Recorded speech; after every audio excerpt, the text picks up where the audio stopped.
Classics.com.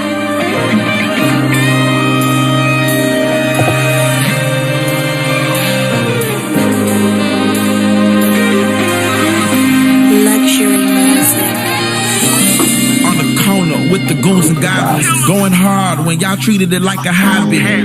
Back then I was on the left side, been a fool since I was a strike, chest high. I looked up to the older cats, no school teachers, but they taught me how to do the math.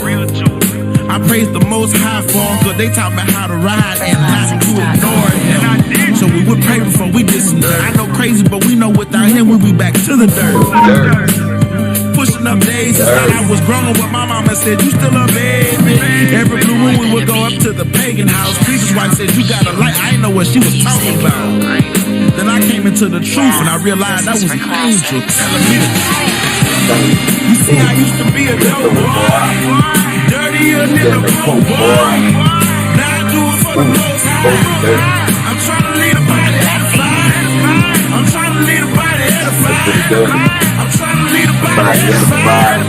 I'm trying to lead a body edified. Happy Soul Day in I remember when I first got my prison sentence, all I could think was Miss Blake, assistant principal, yeah, she said it. But the Most High, he was working in, because after Charles Westman, I never had a righteous friend. And I ain't know he was righteous, I just knew he was my partner, and I never had one like him. But he moved back to Cleveland and got all up in the Bible. Now I think back, he was real, so I felt the same out the Bible. Then I met Reverend Archnova, OG at the South Evil, the Christ gave his life over. Yeah, and he was my seller. I said, stop using your Bible as a pillow, youngster, pull it out. And I did. So every day we had a Bible study. He told me if it ain't scripted, just flip it. It really stuck to me. Then he told me about his old days. Man, y'all got me thinking about my old days. You see, I used to be a dope boy, dirtier than a poor boy. Now I do it for the Most High. I see you on the building, I'm trying to lead a body edified. I'm trying to lead a body edified. Time in the building, I'm about to wine in the building. No, I know y'all going down, man. I'm trying to lead a body edified. Now I'm learning my true history, the secrets and all the mysteries. Now everything's starting to make sense. The ups, the downs, the good and all the fake friends. A higher man, he been molding me. Messiah man, he been holding me. Cause the world be going down with kings, but due to sins of our forefathers, I was never taught about our crown. And I perpetuated it. Real Judah, man, now I ain't blameless. And now for me and them, I repent, forever grateful to my Savior, cause I know I was sent. I look at my sons, I never let them die for y'all. We say it's all love, but we don't love like the Most High do. That's right. But I do my best, no lie. Before I'm called like Enoch, I'm trying to leave the body edified. Real talk, real Judah. You see, I used to be a dope boy, dirtier than a poor boy. Now I do it for the Most High. dirtier than a pope boy. I'm trying to lead a body edified.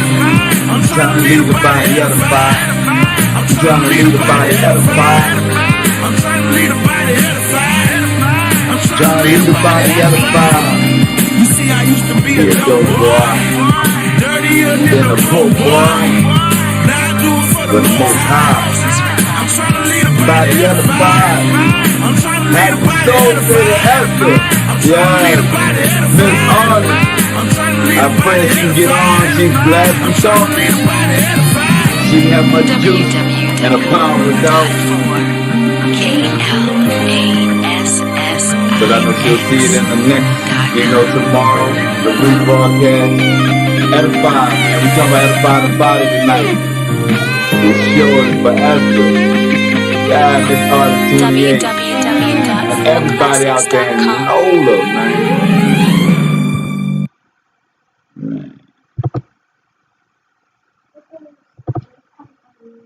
Edify, I'm about to say. Welcome to the Hebrew state of being. We are your humble servants and hosts for tonight. I am Kyle, and in the building, if you already heard, I got the young hunter, young warrior in the building, Jordan Davis in the building. Yes, he is in the building with us tonight. Of course, my sister Tamar is in the building to read these scriptures tonight. A lot is going on right now. The fact that we are celebrating one of our from day, not one of, but our day one, Esther, that has been down with Hebrew State of Being from its inception, and runs all of our social media from Instagram to our Facebook, comes up with all our posts and prepares everything, man. And it's her B-day, it's her soul day.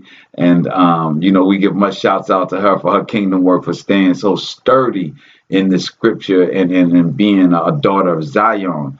Unfortunately, I'm not seeing her in the room right now. That's, as I said, I spoke with her earlier. As everybody knows, the hurricane is hitting over New Orleans right now. Well, the eye has already passed over New Orleans, and a lot of wind damage, a lot of things are going on.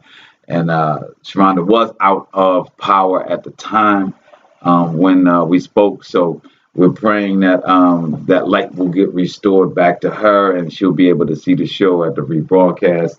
Or if the power comes on, we'll hope that she'll pop in. I see Ty and my brother Yawan is in the building. I'm glad that y'all got power and y'all are able to tune in tonight. And Nicola as well. Shalom, fam. Yes, and Aaron, I know you out there in LA. We were praying for you with the fires, before. So I'm sure you can put some prayers out for us on here, along with Nicola and the rest of the fam. Yeah, man, getting hit 6 times. I think it's the 7th time, that this hurricanes have come through Louisiana this season, right? This is unprecedented. We're going to show you some other things tonight about the volcanoes that's popping off everywhere, right? We got civil unrest. We got silly selection. We have New World Order. We have fires, earthquakes. We have so many things happening in this hour. Pestilence. Cannot forget the coronavirus, the Rona. You know what I'm saying? We got pestilence and disease running rampant. Economic systems are falling. School systems are being rethought. Spirituality is being researched at a all-time high now in this hour. As the Father said in our scripture, that knowledge would increase in this hour. But still in the midst of that, we have to be us, right? In the midst of all of that going on, tonight, Esther's her birthday. She got all this going on, no power, hurricane, 7th time. But when we spoke earlier, and also my sister spoke with her earlier as well, tomorrow, she is in great spirits today. And like, she knows who she is. She's covered. She's like, it's nothing, right? So that's what the spirit we want everybody to have, to be led, to be the weight of the Most High, to be the rock. You know what I'm saying? And as we're gonna get into, I see y'all in the building, Kathy. I see you in the building, Chanel. Yes, all praises. So we are going to bring forth the lesson tonight. And like we said, the song that we did, Edify, was for Esther, in the building for her birthday, and edify, and that's what we're talking about, edification.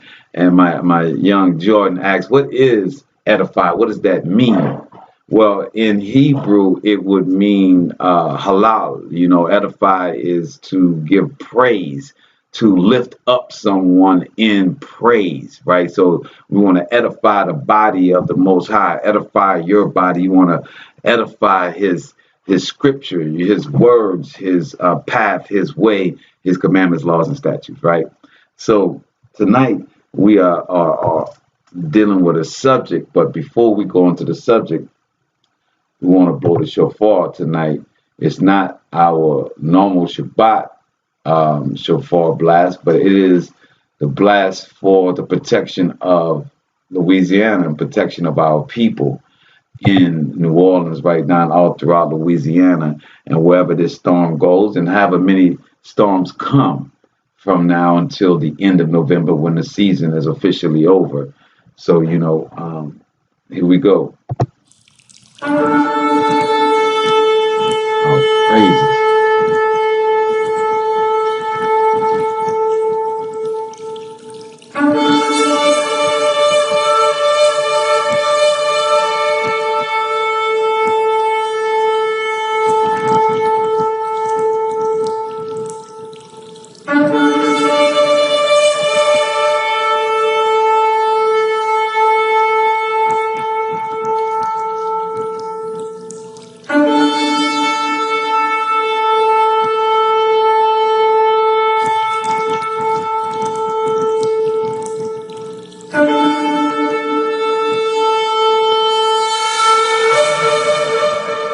Oh, praises to the Most High, man. Welcome into the building tonight. So, as we are talking about where we are right now with these things in this world, right?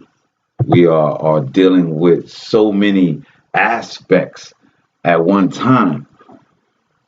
And it may feel like a whirlwind. Like things are just flying all over the place. Like we're just in the streets fighting for George Floyd, fighting for Breonna Taylor, fighting, all of us coming together as human beings across the world. And they gave us a banner of Black Lives Matter, and everybody went in the streets in that because it was about our lives that were being trampled down for 400 years, and everybody said we've had enough of all this iniquity and that we've got to do something about these people that are continuing to be downtrodden. So now as we going into the election, the demigod for the Democrats says that the number one priority of these same people that were out on the streets marching in such a hyperbolic symbolism all through all medias across the world, somehow that got turned into their first order of business is the rights for LGBTQ. Biden just said that is the first order of business. So how did we lose the Black Lives Matter? Well, we got brought into another movement because the leaders of Black Lives Matter, we've tried to tell you many times, majority, 99% of them, or 95 or 90% of them are of the homosexual lifestyle. So even though they are Black, they also identify LGBTQ. So in their mind, the rights for them and people that look like them and that want to be with, have the freedom to be whatever they choose, that those rights for all of those new coming people, all those new titles and yeah, all the new titles of what a man and a woman is, all of these things have to come before the 400 years of the people that got beaten down, before the rights for Breonna Taylor and get justice brought for her, before George Floyd gets justice brought from the people that killed him. We're going to make sure that we get rights to a relatively new facet of our community, right? Supposedly, right? But not really. They've been here since the beginning of time. So they've been here from the beginning of time. And now they are saying that they need, hey, Monica in the building, they've been here from the beginning of time, but now they say they need laws to protect them. Even though they've been here from the beginning of time, they need laws to protect them. And even though they don't have any laws going against them, such as we do, as every law is and was conceived for what they call the criminal or the new slave after they gave us our freedom. These are all facts as well. Some may think that that's, emotion or just being hyperbolic. No, it's an actual fact. See Bacon's Rebellion for further reference to what that is. So as we are talking about all these things as a whirlwind coming around us, as we are seeing the tables being changed right before our eyes, as we are seeing the goalposts being changed, as we are seeing a narrative shifting, as we are watching all these things fly by, we have to be still and calm in the storm. But to be calm in the storm, you have to know that you're not going to be lifted up by the wind. You want to know that you have a covering. You have some type of building, some stability that can withstand the power of the wind and the storm. Well, you need to be anchored, so to speak, then, right? Because when you see the tornado movies, you see people always try to grab onto a post that's anchored into the ground, into the dirt. Where you may, in this hour, you are the anchor. You are not to be flailing in the wind. Well, how can I be so heavy and solid to be a weight in the midst of a hurricane and a tornado, in the midst of lies, in the midst of tomfoolery, bull crap that they are throwing, in the midst of the psychological games that are being played constantly through our media, through our propaganda? How do I stay anchored? How can I be not swayed? Well, that's what the scriptures are about tonight. The name of the show and the title tonight is Led, the Element, Led, the root of leader. How are we to be the element of the Most High? I'm going to say that again. Our title of our show tonight is Led, the Element, L-E-A-D, and Lead, L-E-A-D, the root of leader. How are we to be the element of the Most High? All right. So how are we to be that led? How do we become the rock for the Most High in this time, when we can't even celebrate a soul day without his pestilence, his storms, his Jacob's trouble, his woes being inflicted upon us as we are trying to just live our everyday life and endure to the end?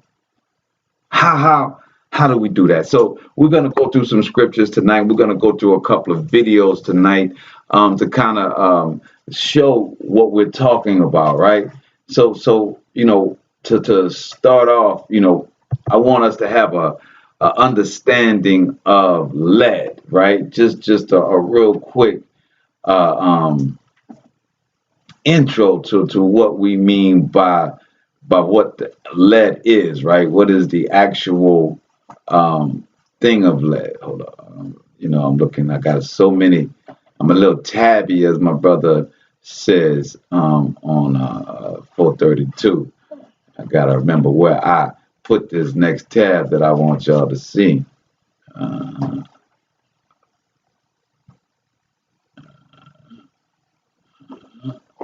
That's way too far, Kyle.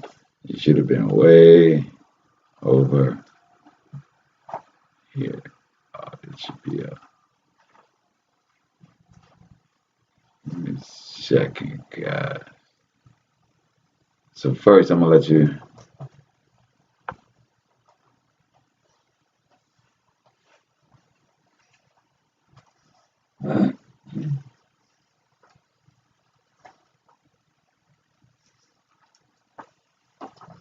There we go. Put me all the way at the other end. All right, so ready to show you guys. We're ready for presentation.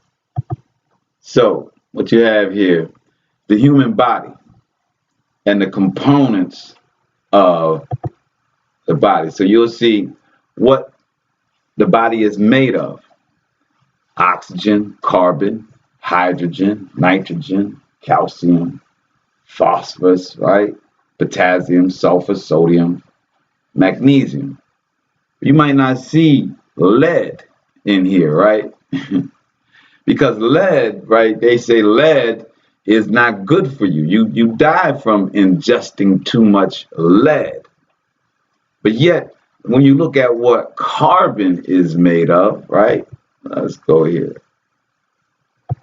Because here we have this website of oxygen-review.com. And it says carbon is a solid. Diamonds are nearly pure carbon. Diamonds is pure carbon. Lead, as of lead pencils, anthracite, coal, and coke are impure forms of carbon. So lead is the impure form of carbon. And well, let's just say of diamonds, right? And of carbon, right? The pure form of carbon is diamond. So coal, which is lead, right? We're saying that is coal. Lead is coal. So what happens when you put coal through intense heat? Diamond. No, coal turns into diamond. Yes, they do. Oh, the coal diamond mine. Yes, yes. Like, what they were killing out people for. Exactly, in South Africa, the diamond mines of oh man, I just had Senegal. You know what I'm saying? And they say they were going after the coal, but they were actually going after the diamonds that were in the coal. Exactly. You know what I'm saying? The blood diamonds, all of that good stuff, right? So when you understand that carbon, which our body is, right? Let's go back to the chart right quick, okay? So our body has 18% carbon in it.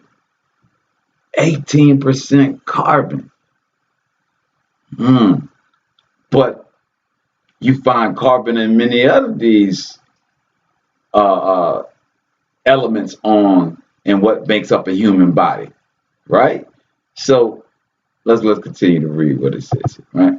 So it says carbon combined with other elements in the human body makes about 1/5 of the whole weight. Carbon with oxygen will burn. In this way, the carbon takes into the body as food. When combined with oxygen of the inhaled air, yields heat to keep the body warm and force muscular strength for work. So what we're saying here is that carbon being 16% of your body and the oxygen 65% of your body, right? That this carbon is lead that you already have in your body. And it said that when you make this mixture, this chemical mixture of the breath that you breathe in with the oxygen, with the natural carbon of your body, it is how you fuel your muscles. It is how you combust. So the breath of life, you're igniting life. You breathe in, it's a combustible thing that is the ether, right? Yeah, the carbonic acid or carbon dioxide is given out through the lungs and skin. In the further study of carbonaceous foods, their relations to the body as fuel will be more clearly understood, as carbon is the most important fuel element. Remember, this is lead, right? Remember, lead is coal, right? It is the impure, right? And as we breathe and work, we are trying to purify ourselves. We are trying to cleanse our body, as we're going to get into the scriptures, right? So, and then it says, it is the chief producer of energy within the body, being the principal constituent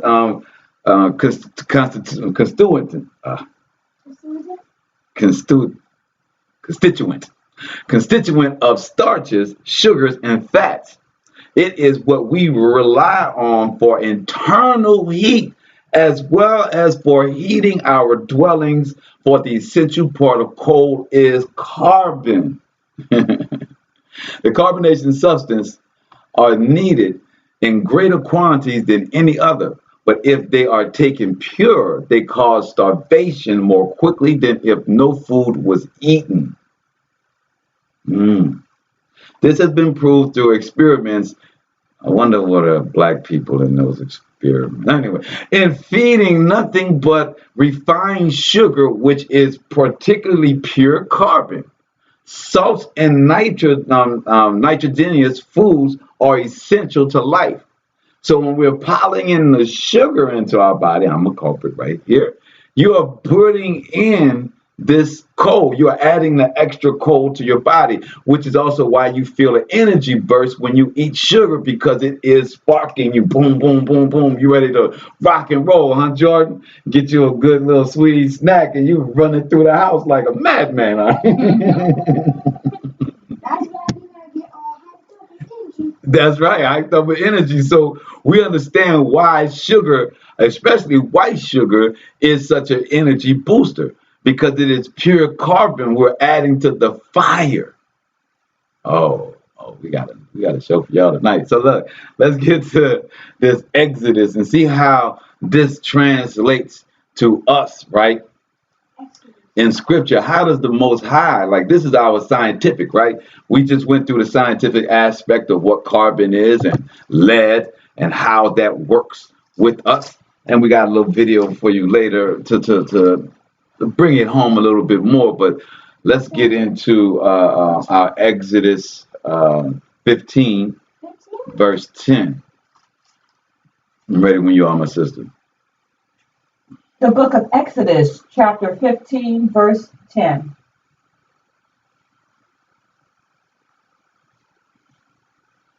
You blew with your ruach, the sea covered them. They sank as lead in the mighty waters. So it said that the Most High blew thy wind, and the sea covered them, and they sank as lead. So man, as we just saw, is made of lead, excuse me. We're going to go ahead and switch over to Numbers 31. Numbers 31? Yep. So we had Exodus and then turn on to Numbers 31. Yep, verse 10. No, we're going to start from, we started verse 1. Yeah. So we are, as we're going into Numbers, it's going to explain the purification of metals, right? It's going to explain, and I want you to keep in mind frame, and I want to give Chanel a shout out. We pray all is well. I know everybody's going to be coming back in and out of the show because most of y'all are in New Orleans. That's our home viewers, you know, our core viewers. So we are giving much prayers out for y'all. So, yes, Chanel, we pray that you get to see the whole show. If not on the broadcast, and hopefully the lights will be back on. Power will be restored tonight. 504 Will, I hope y'all got lights up in there too. So, but yes, as we go forward, Numbers, understanding that we are a metal, that our bodies is made of metals, that we are that. And the Father speaks about how we are to refine ourselves as well as these metals, right? So, ready when you are, sister. The book of Numbers, chapter 31. And Yahuwah spoke unto Moshe, saying, Avenge the children of Yasharale of the Midian. Afterward shall you be gathered unto your people. And Moshe spoke unto the people, saying, Arm some of yourselves unto the war, and let them go against the Midian, and avenge Yahuwah of Midian. And verse 4. Of every tribe 1,000 throughout all the tribes of Israel shall you send to the war. So there were delivered out of the 1,000 of Israel, 1,000 of every tribe, 12,000 armed for war. And Moshe sent them to the war, 1,000 of every tribe. Them and Phinehas, the son of Eleazar, the priest, to the war, with the holy instruments and the trumpets to blow in his hand. That's right. And they warred against the Midian. And Yahuwah commanded Moshe. And they slew all the males. And they slew the kings of Midian. Beside the rest of them, that were slain, namely Evi, and the Rakim, and Tosor, and Torah, and Reba, five kings of Midian. Brother Kyle, can you go back over those names?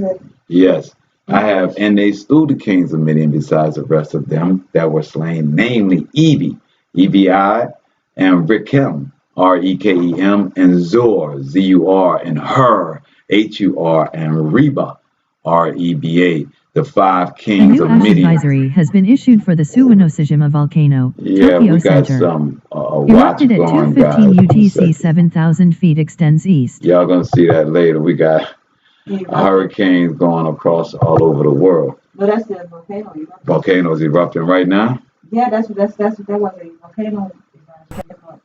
I didn't see that. On that site you got on. Yeah, let me go back to it. I didn't see a volcano in real life. Yeah, it's happening in this hour. Yeah, I got it on my screen right now, bro. Wait, I just had I haven't it. seen it. Oh wow. It's like a flash of light by it too. Wow. I don't know what's filming that, but like behind it erupting, I just like had the glaring light, like there's a storm behind it. Like there's a storm behind the volcano as I'm viewing it. You want the That's crazy. I just had this thing up. No, I had it already up. It's in my tabs. Here we go. It's like flashes of light behind it. And the top right view, right? Top right view. Mm-hmm.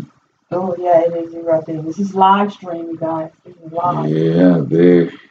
Yeah, that's dangerous. Yes, extremely dangerous. And this, so we had these volcanoes up, and this to show, as we have a hurricane coming over New Orleans, that many of these hurricanes and these earthquakes are coming from the erupting of volcanoes all across the world right now. They've and within the last week, they've had volcanoes that were all the way from California to South America. Go ahead. Your feed is stopped. It's not live. Did you press play? I'm still live right here on mine. Well, for the actual I see what you're saying. Oh, there it is. Thank you. Yeah, mine was paused. Thank you, guys. Thank you, sister. Yeah. So that's what you can see now. I guess I had it paused, but yeah. So these volcanoes that are going from the North America plate to top of Canada all the way down to South America, as y'all know, they had a 7.1 earthquake that happened in Alaska that created a tsunami about a week and a half ago. You had earthquakes happening in Kansas a couple of days ago. You have these. We are in Zeta for hurricanes. That means that we have gone 6 hurricanes past the 30 that they give us to name in the alphabet. How many alphabets we got? 26 with 27 alphabets. So out of the 27 names, we are now 6 past that. So that means we're at 33. This is the 33rd hurricane, Zeta, named hurricane of this year. So we're talking 33 hurricanes with volcanoes going up and down from Canada, well, from Alaska all the way down the ridge. And then we're probably going to pull up a Dutch science guy at the Dutch Sense. I'm sorry, I keep going, man. Dutch science. Dutch Sense video just to show you guys in the last 5 days, all of the volcanoes and earthquakes that's been happening all over the world. We're talking about lead tonight because we're going to have to be anchored in this hour. Like, you're going to have to know that all these earthquakes and these volcanoes and these hurricanes is the Most High's hand. And that if you are prayed up, you're going to be covered in this, because man, and you can't save yourself. So going crazy right now is not going to help. Crying and praying that it's not going to affect you, it's not going to help. Thinking that the government is going to provide a facility for millions of people, that you're going to be safe amongst national disasters that you can't dictate where it's going to happen. You're going to move everybody in the country over to the Midwest because everything is on the West Coast is burned. You're going to have water. They're talking about tidal waves of water hitting the East Coast if the volcano in the Atlantic blows. So there's not going to be a thing about hiding anywhere. So our scripture tonight is about being led, being through the fire, that the minerals that are happening, that the Most High is going to talk about, being purified, being put through the fire. This is the fire, man. Like these volcanoes erupting right now, the hurricane happening right now. This is the fire. The election within a week. This is the fire. Asteroid coming within the next couple of days as well. This is the fire. I don't know what else you may think it is. Yeah, look at that storm behind that. In front of, what is that flashing light? Is that a storm in front of that volcano? Lightning. That's like lightning, right? Yeah, it looks like a... Why? The volcano is erupting. How about that one? Oh, praises to the Most High. Yep, and then you got this little one in the middle, Asia, that's smoking, or asthma. Asthma that's smoking. So, as we get back to these scriptures, we are at understanding how the Father is taking down these people that believed in Balaam, which is an offshoot of Baal, right? And this is why the Father has forsaken these Midians, even though they come from the stock of Abraham, being married to, when Abraham was married to Qatar. This was the descendants of Abraham and Qatar. Continue. I believe we're on 9. Verse 9. Continue with verse 7. 5 kings of Midian, Balaam also the son of Beor, they slew with the sword.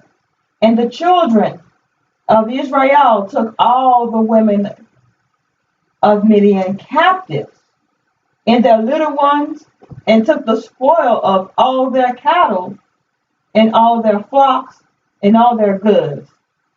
And they burnt all their cities wherein they dwelt, and all their goodly castles with fire. And they took all the spoil and all the prey, both men and the beasts. And they brought the captives and the prey and the spoil unto Moshe and Eleazar the priests, and unto the assembly of the children of Israel, unto the camp of the plains of Moab, which are by Jordan, near Jericho. And Moshe and Eleazar the priests, and all the princes of the assembly went forth to meet them without the camp. And Moshe was wroth with the officers of the host, with the captains of over thousands and captains over hundreds, which came from the battle. And Moshe said unto them, have you saved all the women alive? Behold, these caused the children of Israel through the counsel of Balaam to commit transgression against Yahuwah in the matter of Peor. And there was a plague among the assembly of Yahuwah. So these guys were given instruction to go ahead and kill all. Yeah. Right? Father killed the 5 kings of them. And then all of a sudden, these men come back to Moses with all the women. And Moses said, have you saved all the women alive? Like y'all put y'all capes on, y'all became captain sables. When the Most High gave you specific instructions. How many of you men out there that's thugging in the streets think that you got what it takes to look a woman in the face and crying out to you and cut her head off, as the Father tells you to do? Yeah, you're part of the tribes. Moses put 1,000 in each tribe together to go down there, right? So it's 12,000 of us. You part of the tribe, you part of the guys, and you're like, man, I know that's what Moses told us to go and do. But then the devil talking to you like, man, but God said, man, he loves everybody though, right? Does he want to, this seems like a nice person. Why would I, Most High wouldn't want me to kill this nice lady. She's got 3 children here, we already killed her husband. I mean, maybe just bring it back to Moshe and then see what he say. In this hour, those type of decisions are just those decisions that are going to put you through the fire. Remember, Abraham had to bring his son up to the mountain to sacrifice him because the father told him to do so.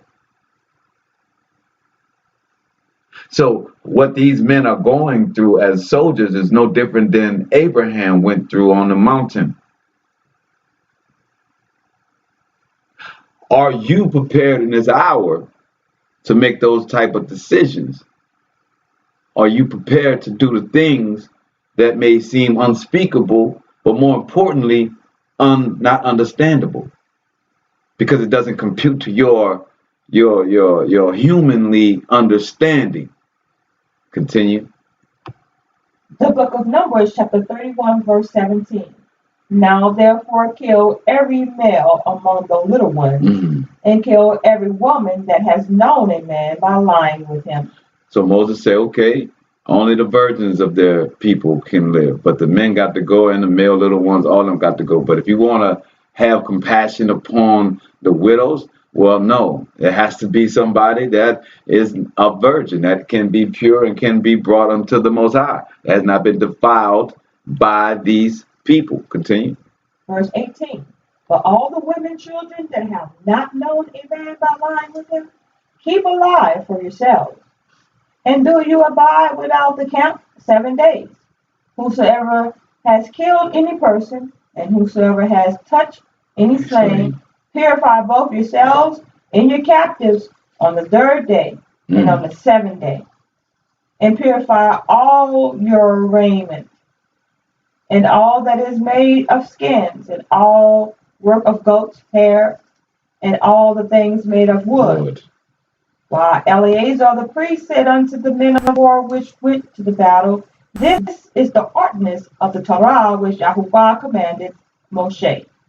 Only the gold and the silver, the brass, the iron, the tin, and the lead. Everything that may abide with fire, you shall make it go through the fire, and it shall be clean.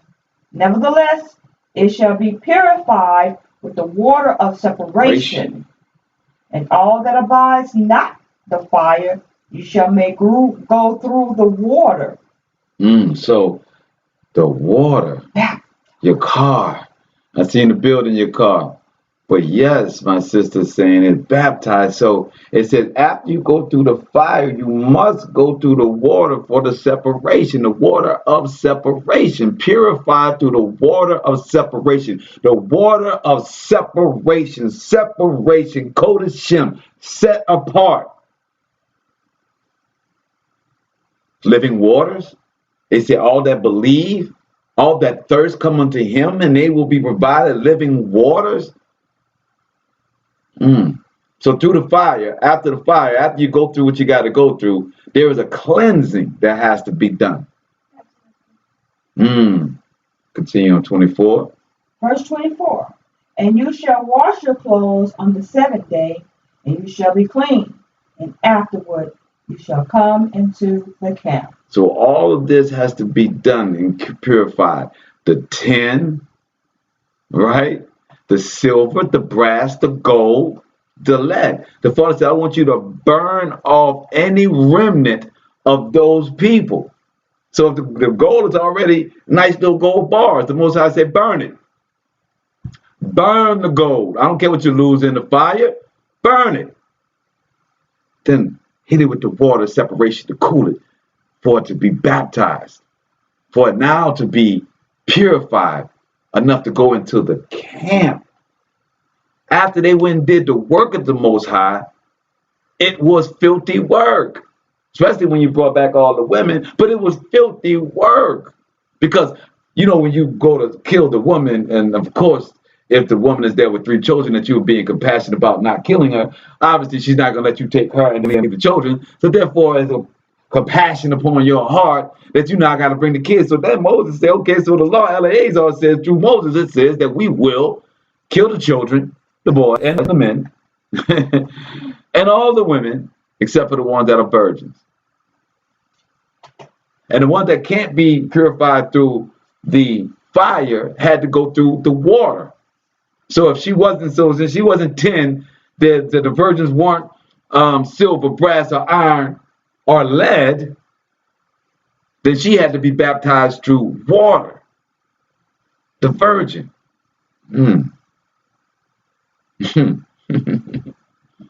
So as we're understanding that there is a process that we are going to be brought through. If this nation is being taken down by the Father only to be renewed, then it has to be taken down. It has to be brought through fire. It has to be purified. Let's go on to Genesis 25, verse 2. Genesis 25, verse 2. Yep. I got Genesis. I'm going to start at the top of 25, 1 to 4. 1 through 4. Yeah, put it in context.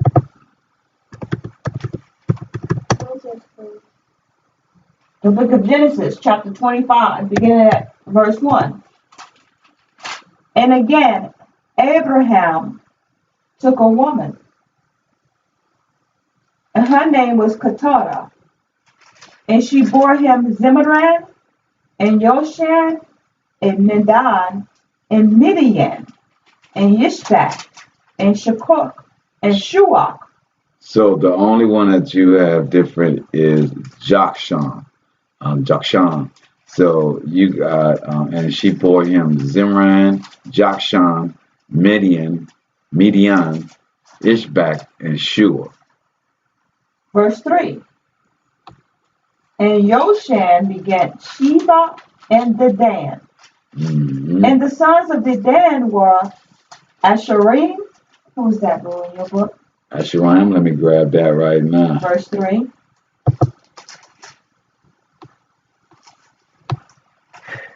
And Asherim is H805, so it's Hebrews in the Concordance 805. And from a partial word of the same form, Ashurim, Ashurites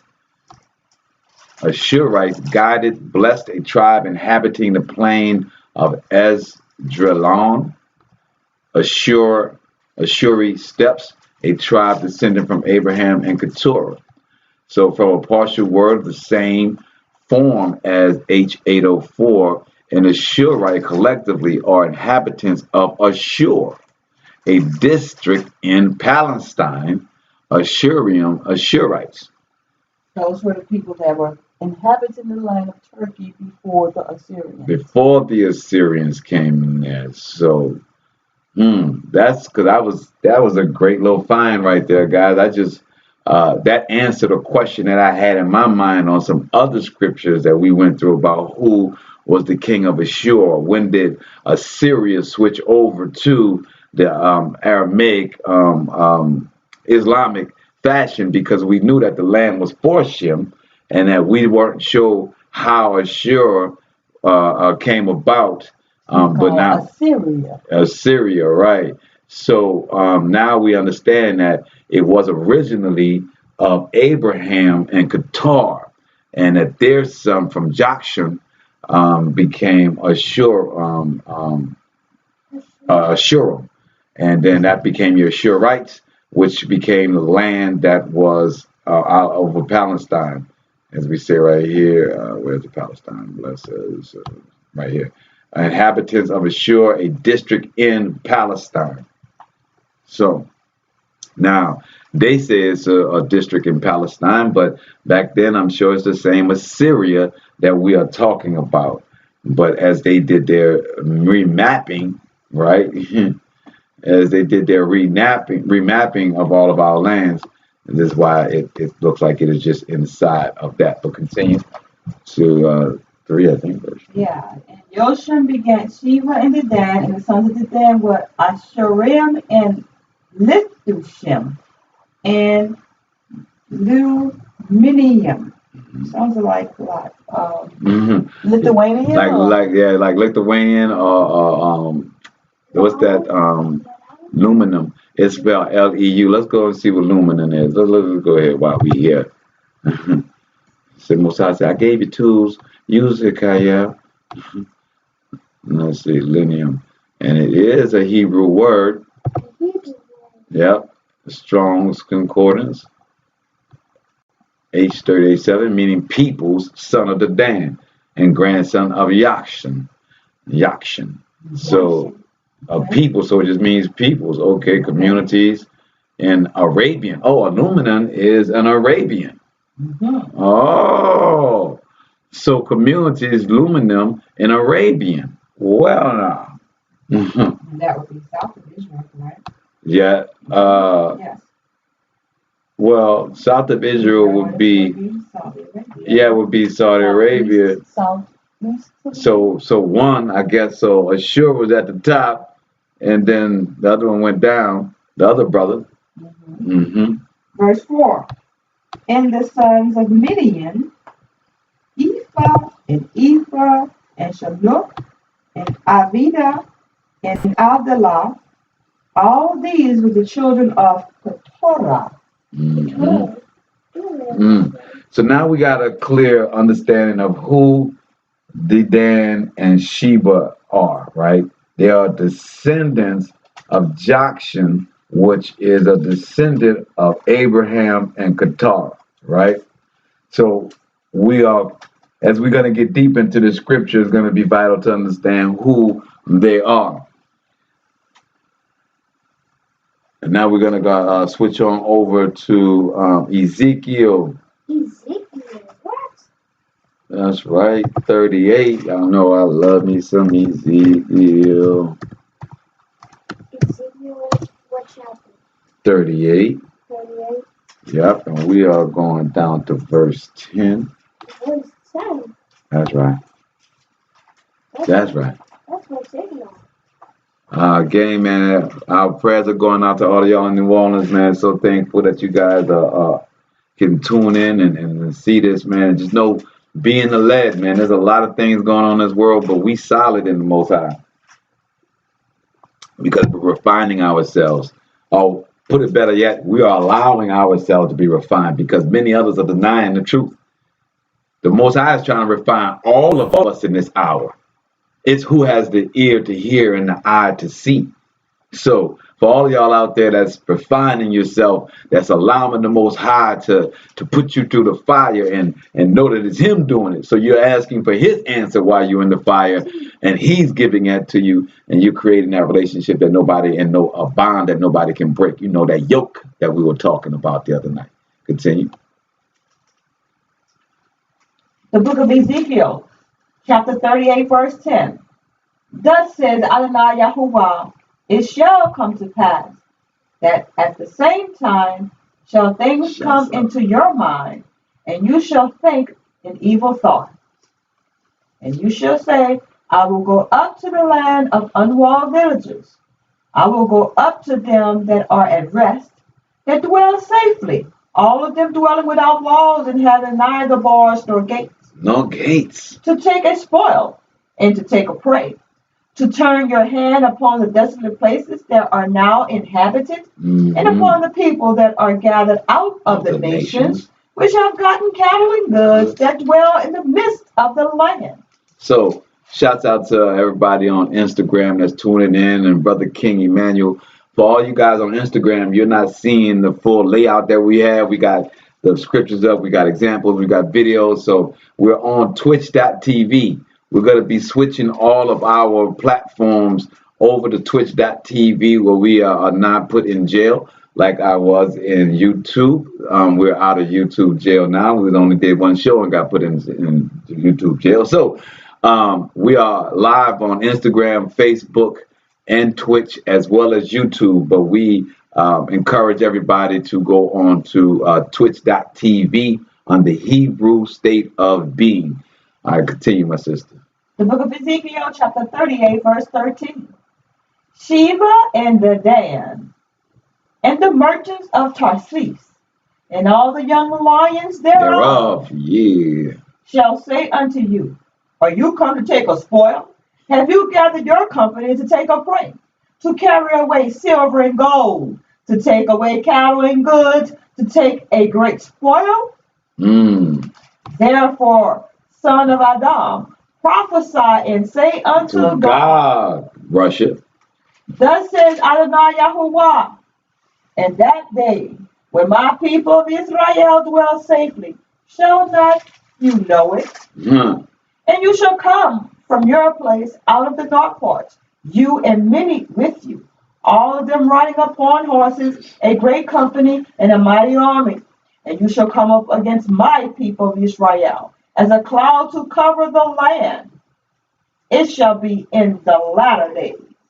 And I will bring you against my land, that the heathen may know me, when I shall be sanctified in you, O God, before their eyes. So Russia, Middle East, China, which is the land of Gog before they broke up the different land masses, Russia, Asia, all that part there is considered Gog. Yeah. So it says we are going to be shown who we are to their face, as we know that the people that are over the place they call Israel right now are descendants of Gog. And when they say they came into unwalled fences in 1948, when they came and they bombed these said people, and we just read that before these people came along who were there, right? Abraham and Qatar's children, right? They were right above, as it said there, they were right above Jerusalem, right?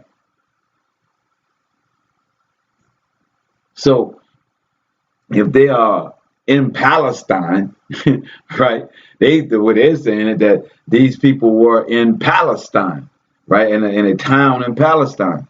So in 1948, when these people come up there and say, hey, this is our land, and these people are unwalled, no armor, no, not fighting, they had a small little war with them, but they had, obviously, they were no match to Israel because the land is called Israel, and they're still pushing them back to the mountains further and further and further. We're going to pull up a Israeli news report tonight that's going to show what they're doing in this hour to them, right?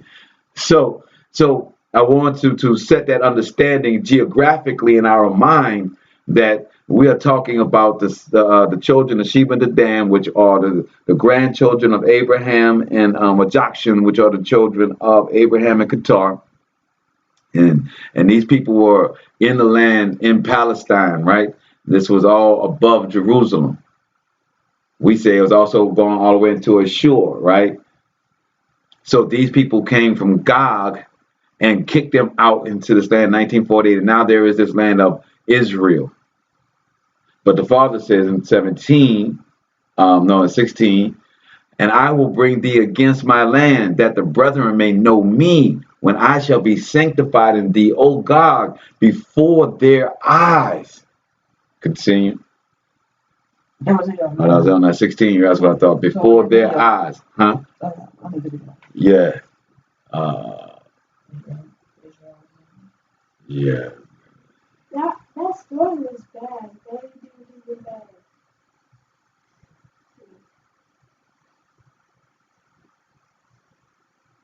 Whatever is going on.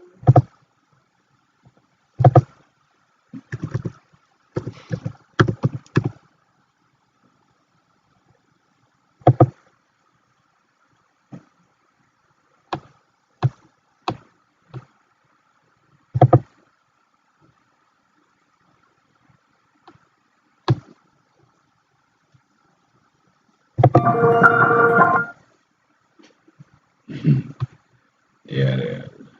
Oh, that's not the one.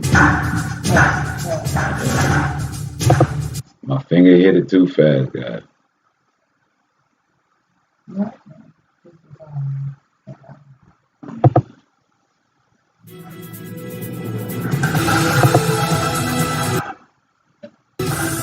TV7 Israel News is made possible thanks to your generous donations.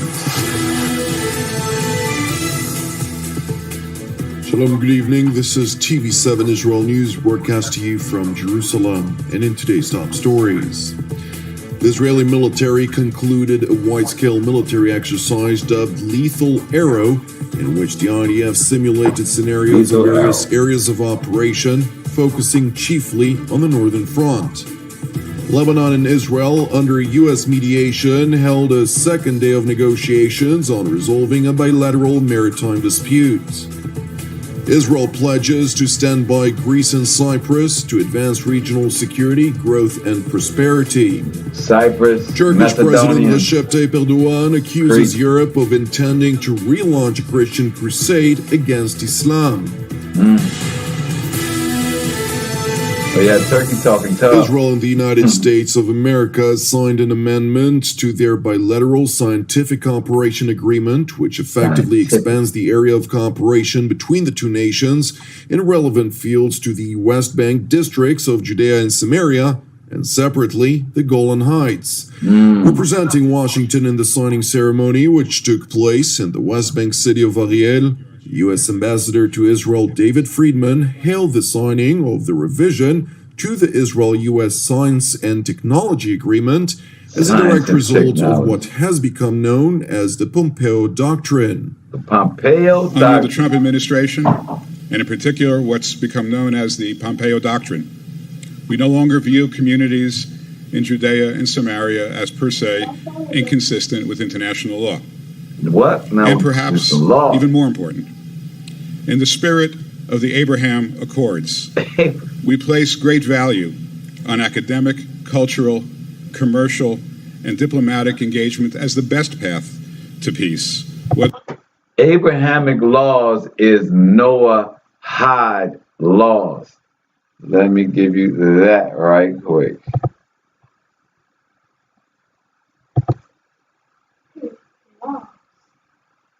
See, when they say Abrahamic, they're trying to go before Moses and the 10 Commandments and bring forth this 7 Noahide laws right here. This is not our friend. Let's go. Whether between Israel and its neighboring states or between Israel and the Palestinians.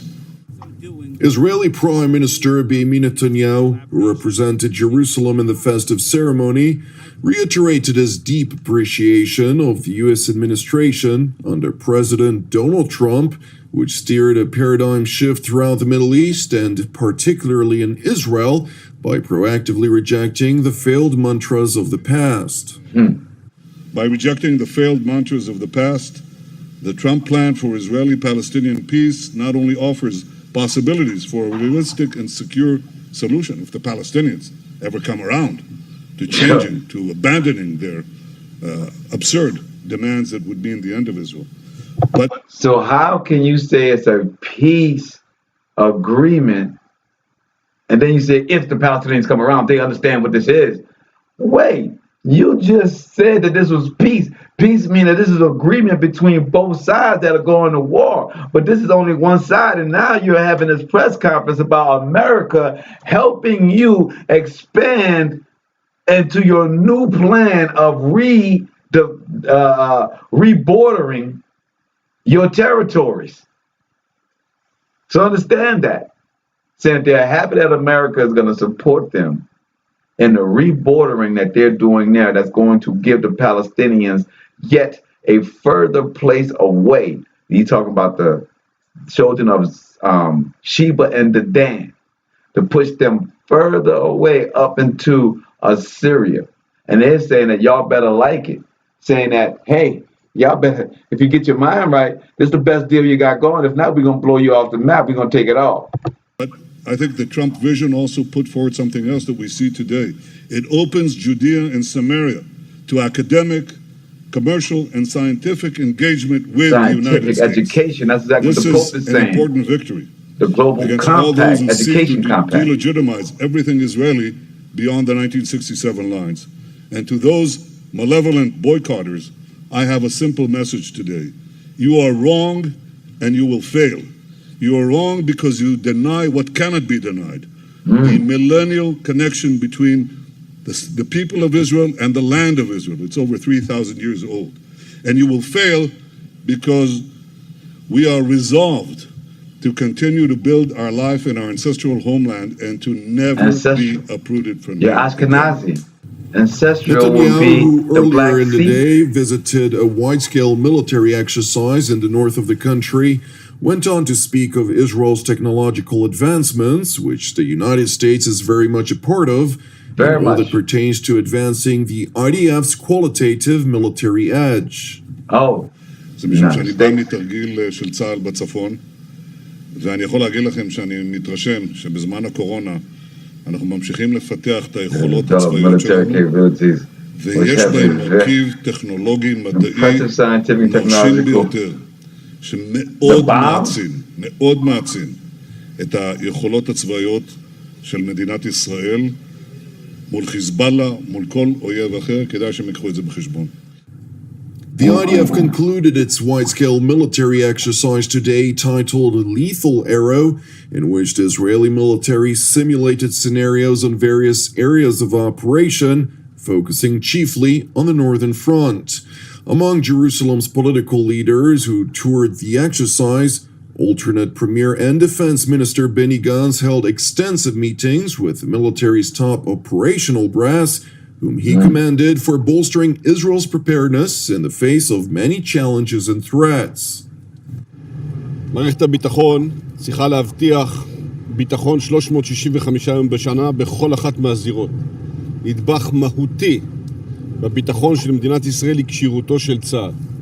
ולכן אני מאוד שמח על תרגיל רחב היקף, רב מערכי, שמתקיים כמעט מכל מקום בארץ כרגע. אנחנו נמצאים אומנם בצפון, אבל הפעולה קורית בהרבה מאוד מקומות. תרגיל מאוד חשוב, האויבים שלנו לא נחים, לא בדרום, לא בצפון, לא בצפון המזרח, לא קרוב ולא רחוק. ואנחנו נמשיך להגן על אזרחי מדינת ישראל, נמשיך להרתיע את אויבינו, נמשיך לפגוע בתהליכי ההתעצמות שלהם, ונהיה מוכנים לכל מערכת כוחות שמתפתח בכל אחד מהמקומות עם פעילות התקפית רבה, כבדה ומגוונת. Israel's top defense official also remarked on a second round of negotiations between Jerusalem and Beirut, which are taking place under U.S. mediation at the headquarters of the United Nations Interim Force in Lebanon. אני שומע גם קולות חיוביים בלבנון שמדברים על אולי שלום עם ישראל ויחסים, שמקיימים יחסים ובדיקות יחד איתנו על מרחב הגבול הימי. אלו דברים מבורכים. אזרחי לבנון צריכים לדעת שחיזבאללה הוא הבעיה שלהם, לא מדינת ישראל. כי אם חיזבאללה יפעל כנגד מדינת ישראל, לבנון בסופו של דבר תשלם את המחיר, ואנחנו כאן בשביל להיות מוכנים לרגע, אני מקווה שלא יגיע. The Israeli Energy Ministry released a statement in which it noted, understand what we are talking about geographically.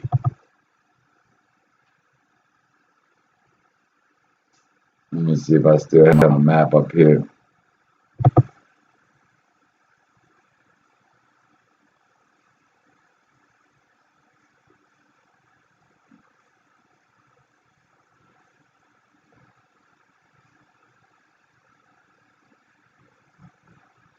That's all right.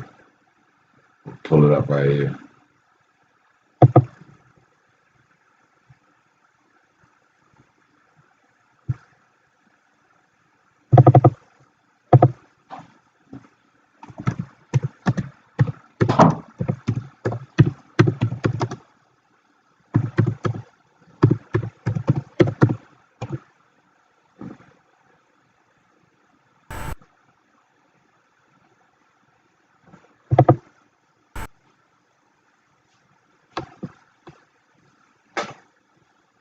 It's not the one. There we go.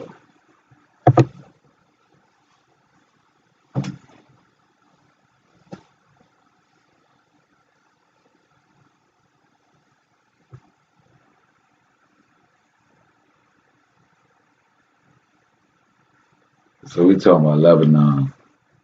All right, they're not giving me the one I want.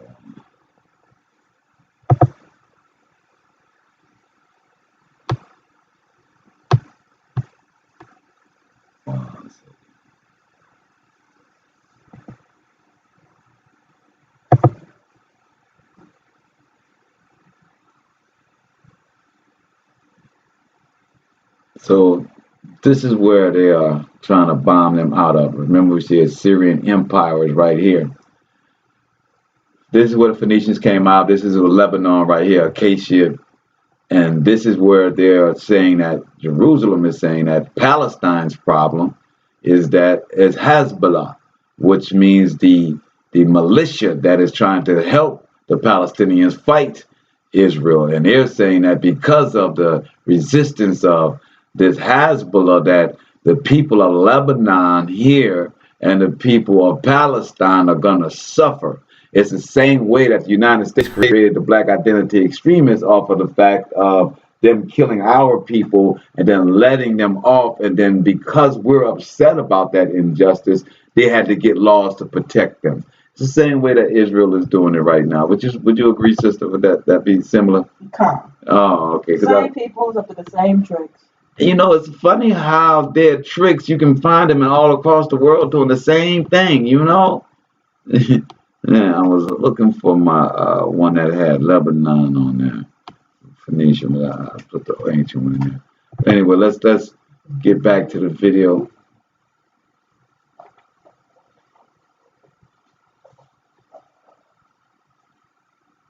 Like a tab here, I can't find. I'm looking for it.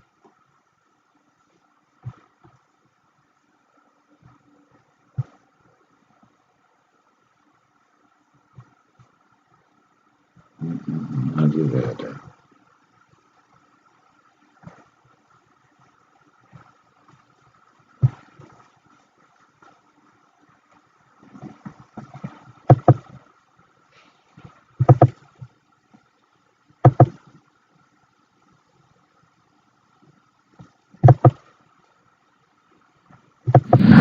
At the same time, pantheism can be used as a stage in bringing people from theism to atheistic materialism. In religion, pantheism is most often expressed as naturalism, the doctrine that religious truth is due. Excuse me 1 second, guys. I just had this. You have the floor, Your Excellency. Thing up. That's what happens when you get too tabby. We're just gonna pull it up right now.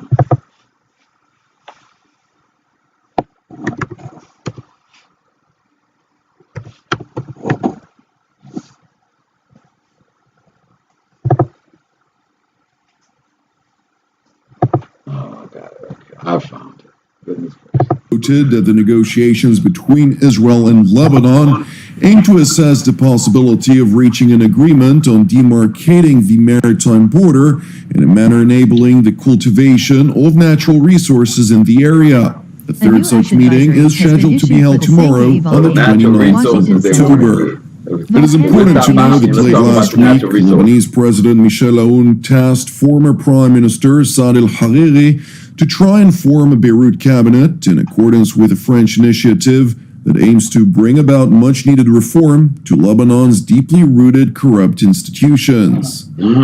أتوجه بالشكر إلى الزملاء النواب وبخاصة إلى الذين شرفوني بتسميتي لتشكيل حكومة اختصاصيين من غير الحزبيين مهمتها تطبيق الإصلاحات الاقتصادية والمالية والإدارية الواردة في ورقة المبادرة الفرنسية التي التزمت الكتل الرئيسية في البرلمان بدعم الحكومة لتطبيقها.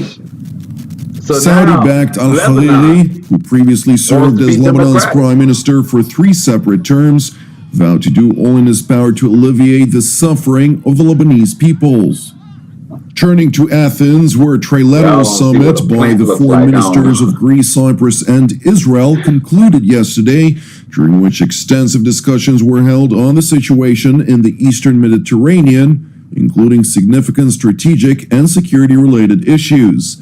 Following their meeting, Israeli Foreign Minister Gabi Ashkenazi signaled other nations of influence and common interests to join a growing alliance in the Eastern Mediterranean for the purpose of advancing regional peace, growth, security, and prosperity.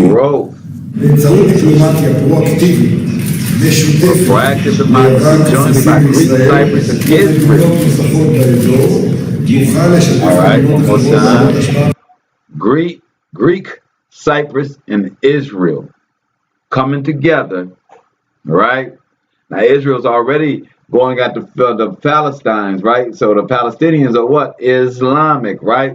The Palestinians are connected with the Arabians, right? As we already saw in our scripture with Sheba and Dedan, that one of those children became the Arabians and the other the Assyrians, right? So we are talking about a Zionist against Islam war that's being put together. The Zionists are pushing the Islamic ones out, which are descendants of us, the Hebrews, right? The original ones, right? Because they were the ones that were in unwalled fences. They are of Abraham, right? These are the ones that say they're of Abraham. Now, the Khazarians and these Crete and these whatchamacallits are all Japhet. They're all Japhet. And they are coming together in alliance to remove the one Shemitic people in the land even further through the scripture we just read through Ezekiel 38, verses 10 through 16.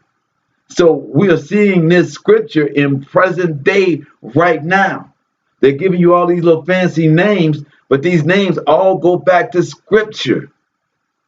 And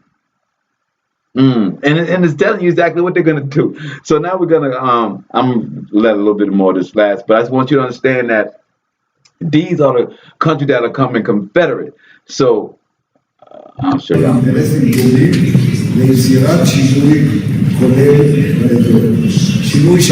bring a fundamental change that will bring about prosperity, growth, stability, as well as genuine, courageous peace. Jerusalem's top diplomat, who formerly served as the 19th IDF Chief of Staff, also pledged his personal commitment to work for the security and resilience of Israel, Greece, and Cyprus.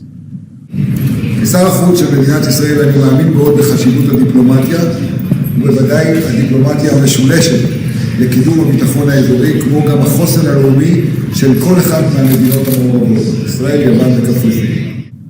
Turning to Ankara, where Turkish President Recep Tayyip Erdogan claimed that the latest row between European nations and Turkey was actually a Western plot to relaunch a Christian crusade against Islam. Adeta bunlar Haçlı Seferi yeniden başlatmak istiyorlar. Haçlı seferlerinden itibaren ne zaman ki Avrupa üzerinden gelen fitne ve kin tohumları bu topraklara düşmeye başlamıştır, işte o vakit huzur bozulmuştur. The Turkish leader, who has the country's Islamist AK party, further insisted that the latest actions by Europe and France in particular are indicative signs that the West are once again headed to a period of what he termed to be barbarity. Bunlar Avrupa'nın yeniden barbarlık dönemine geri gidişinin işaretleridir.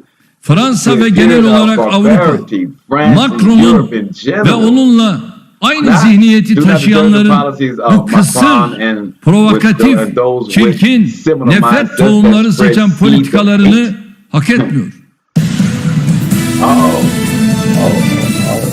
Thank you for watching us. You can also watch TV7 Israel. You're right. So I got to pull up this thing now because I just had a map up here. Barbarity. Yes. Yes.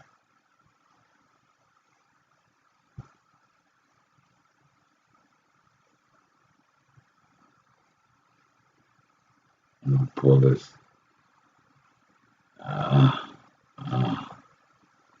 I think he just called them barbarians. He basically did call them barbarians. And that's basically what they were. You know what I'm saying?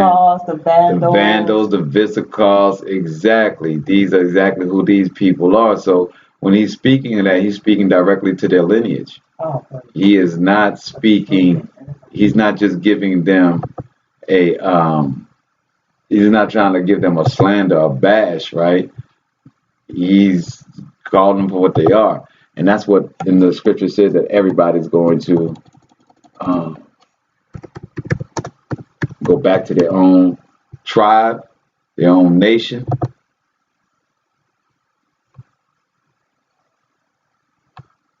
This is what I want to rather in color. So this is what we're talking about. Right here is your Syria, Palestine, right? Jerusalem is right down in here, right? And Cyprus, Syria, this is all Asia Minor. The Macedonia, Acacia, this is Crete. So Cyprus and Crete are now connecting with Israel to push back Palestine out. This, from here in Jerusalem, we wrote to the 12 churches of Asia Minor, which is Turkey. So Turkey, all of this is Turkey right here. They're Islamic all the way down to here, right? But these boys now are going to take the European, which is France over here, Italy, and then France over here. So their European confederacy against, meeting up against Turkey at the crest of Jerusalem, at the at the crux of right here is your war, right? So Palestine was old Jerusalem, old Israel. Yes. I wanted to go to another one. There we go. They went all the way back to ancient maps. Boy, y'all out your bed. All right. Maps. There we go. That's what it was.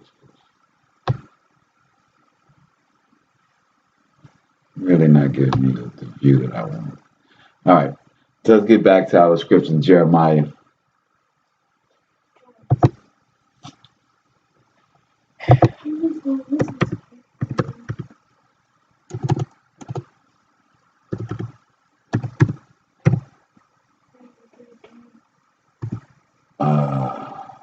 In Jeremiah 6, verse 22. The book of Jeremiah, chapter 6, beginning at verse 22. Thus says Yahuwah, behold, a people comes from the north country, and a great nation shall be raised from the sides of the earth. They shall lay hold on bow and spear. They are cruel and have no mercy. Like a barbarian? Yeah. Their voice roars like the sea, and they ride upon horses set in array as men for war against you, O daughter of Zion. We have heard the fame thereof. Our hands was wax feeble. Anguish has taken hold of us, and pain as a woman in travail. Go not forth into the field, nor walk by the way, for the sword of the enemy in fear is on every side. Is on what? Every side. Like we can't get away from it. The sword is everywhere. The woman is in travail. The earth is exploding and separating and shifting as we speak under our feet. We have wars and rumors of wars, pestilence. The sword is at our door. And some may say, no, it's not about the tribe of Judah. It's not about Yerushalayim. It's about the world and crazy barbarians wanting to be conquerors. And it's this crazy religious thing. And we just need not to deal with religion and just rely on our technology. And maybe we'll just make a religion out of our AI. You know, maybe we'll create a computer that can think more compassionately than us and without passion, and we can just follow whatever that computer says, even though the Most High's 10 Commandments is the same thing that you would ask of a computer to do, to give you a logical, common sense answer that will work out every time. But yet you want to go to a computer and type it in. Continue, my sister. O daughter of my people, gird you with sackcloth and wallow yourself in ashes. Make you mourning as for the Yaqid, most bitter lamentation. For the spoiler shall suddenly come upon us. I have set you for a tower and a fortress among my people, that you may know and try their way. They are all grievous revolters, walking with slanders. They are brass and iron. They are all corrupters. The bellows are burned. The lead is consumed with fire. The founder melts in vain. For the wicked are not plucked away. Reprobate silver shall men call them, because Yahuwah has rejected them. So that's some big, those last two verses is serious. So first, as you can tell from the title of our show, led, the element to lead, the root of leader. How are we to be the element of the Most High? And right here it says that the lead, and we are likening ourselves to the lead as our body has lead in it, as our body uses lead, which is carbon, to combust and to live and to spark our very lives. So it says here that that lead is going to be consumed in the fire. The founder melted it in vain, for the wicked was not plucked away. It says, so reprobate silver shall men call them. Like, yeah, you may become something, but you're not of the Most High. Is silver, but it is not really worth the silver the way silver should be worth. It's not quite the value. It doesn't quite have the weight that it should, in order for it to be true silver or a true mineral that has been furnished through the fire. So let's go on now to John, the Gospel of John.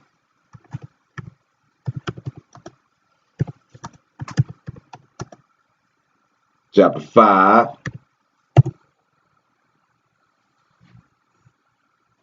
Oh, they don't give me the Gospel of John. John chapter 15, isn't it? Oh, yeah, 15, yeah, but yeah. You're going to give me 1 John, you're going to give me John 15, the right one. No, it's John 15. John 15. Yeah, I got that one, yeah.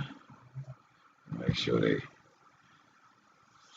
we are there, sister, when you are die. The Gospel of John, chapter 15. I am the vine of truth, and my Father is the husbandman. So watching the brother of the day, he brought this whole thing about who's your daddy. Brother Grandmaster, in fact, he had a whole piece on this, and I think that kind of speaks to it. It says, I am the true vine, and my Father is the husbandman. So the Father and husbandman both could be daddies, right? That would be daddy in both terms, right? The father being having a child, then the husbandman being the head of the family, meaning that he has a child, right? So he would be the daddy. So when it says, well, what vine do you come from? What daddy? Who's your daddy? As it says in here, this is, I am the true vine and my Father. So through Yasha, the way and the light, as the big brother of us all, right? The one that we strive to be like, right? The one that has shown us the right way in the house when mom and dad is away. We got the big brother in the house that's supposed to be laying the law, telling us the right way, the way to do it, because he was the firstborn, right? So he knows exactly what the parents want. He's been trained and then put through the fire, right? And fashioned as the eldest, as the leader that's going to regurgitate what the parents, the law that the parents have left. Continue. Verse 2. Every branch in me that bears not fruit, he takes away. And every branch that bears fruit, he purges it, that he may bring forth more fruit. Whoa. So you mean to tell me that the fire is only so that I can bring more fruit? You're telling me all of these crazy things that's happening in the world is so that I can bear fruit? Well, I mean, when we look at growth and we look at plants, and you want a plant to grow, you have to cut off the dead pieces, the dead leaves. You have to trim it, right? You have to cut away the dead branches so that the new branches can blossom. Now, one would say, well, they only do the pruning and the cutting so that you can see the flowers. No. So you got to understand something. There's only so much energy that is going. There's only so much food. There's only so much light. You get it? You can't waste it on something that's not going to bear fruit. So you cut the dead leaves and the branches because there's taking energy away from the fruit or the branches that need to bear fruit to be able to blossom. Remember we did our show for our ladies and we talked about, and I can't bring the scripture to mind right now. I think it was a poem of Solomon, if I'm correct. It is the poem of Solomon when he talks about the women, the lilies, and that the thorns, that those women are, the daughters of Zion are growing up within the thorns. That you have to cut those thorns and those vines so that the other lilies and that you as a lily can shine and get all of the energy that the Most High is providing. So here it says, every branch in me that beareth not fruit, meaning that it all came from the Father, good, bad, and evil. Everything comes from the Father. But the Father is going to take them away, and every branch that beareth fruit, he's going to purge them through the fire, through the trimming, through the sword, that we may bring forth more fruit, that we may be able to tell people, yeah, I can't believe it, man. They knocked on my door. I didn't have the vaccine. They asked for my name. I had the gun ready because I'm not going to go. And they checked me off and walked away. See that? That's a testimony. Oh, right. That's bearing fruit. So now you get on the phone, you call everybody. Look, I'm telling you, I've been praying. I'm telling y'all that they came to my door just like they came to Harold's door. I know they took Harold. I know they shot Jaleesa. I know they did that to them. But they walked straight past me. They checked me off the list. So that you can go and bear more fruit to more people to say, okay, well, dang. If that's how he got covering, that's how she got covering, then that's where maybe I need to go. Continue. Verse 3 of the Gospel of John, chapter 15. Now you are clean through the word which I have spoken unto you. Abide in me, and I in you. As the branch cannot bear fruit of itself, except it abide in the vine. No more can you except you abide in me. I am the vine. You are the Nesleim. He that abides in me, and I in him, the same brings forth much fruit. For without me, you can do nothing. If a man abide not in me, he is cast forth as a branch and is withered. And men gather them and cast them into the fire, and they are burned. You know, I want to go back to that 5 because this is what they use many times to perpetuate this got to go through Jesus thing, right? But let's think about it from a higher level, from the Most High's view. If he came and gave his life and died, right? And he was without God, he was without sin, he was without anything that consumes us on a constant basis.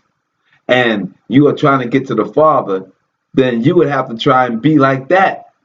Like it's not about praising him. It's wow, you showed me the path of how to do it. That's why they say, Rabbi, why teacher? That's why it says he is teaching the way.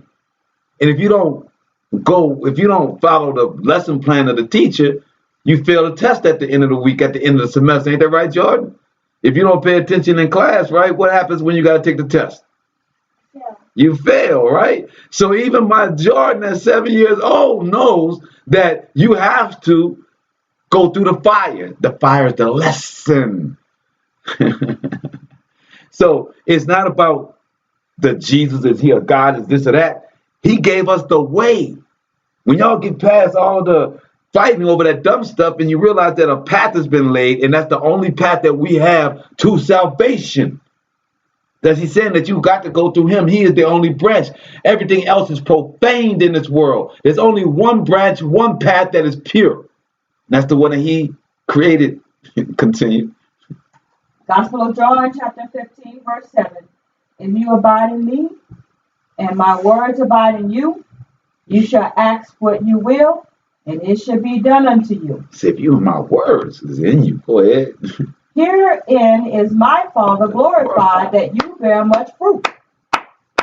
Didn't he just give him the code though? Wasn't that the code, sister? Con. That was the code. The man said, look, if you abide in me, meaning that you are paying attention to the path I left, and my words abide in you, meaning that you have taken these words that you are listening to and you are actually doing them with your body, you shall ask what ye will, meaning that whatever you want, because you want righteousness at that point. He can say a blanket statement. Yasha can give you a blank check and know that you're only going to write what's in his account, because you only know what's in his account. You can only write and ask for what's in his account. You get what I'm saying? So you can have whatever in there, and it shall be done unto you. Herein is my Father glorified. So he's saying that when you get your blessings by following his path, the Most High is glorified. What's the word we talked about earlier, John? What's the word you asked me to know? What is what? You got it. You can say it. Starts with an E. Edify. Right. You asked the beginning of the show, what does edify mean? This is it. Herein my Father is edified. Continue.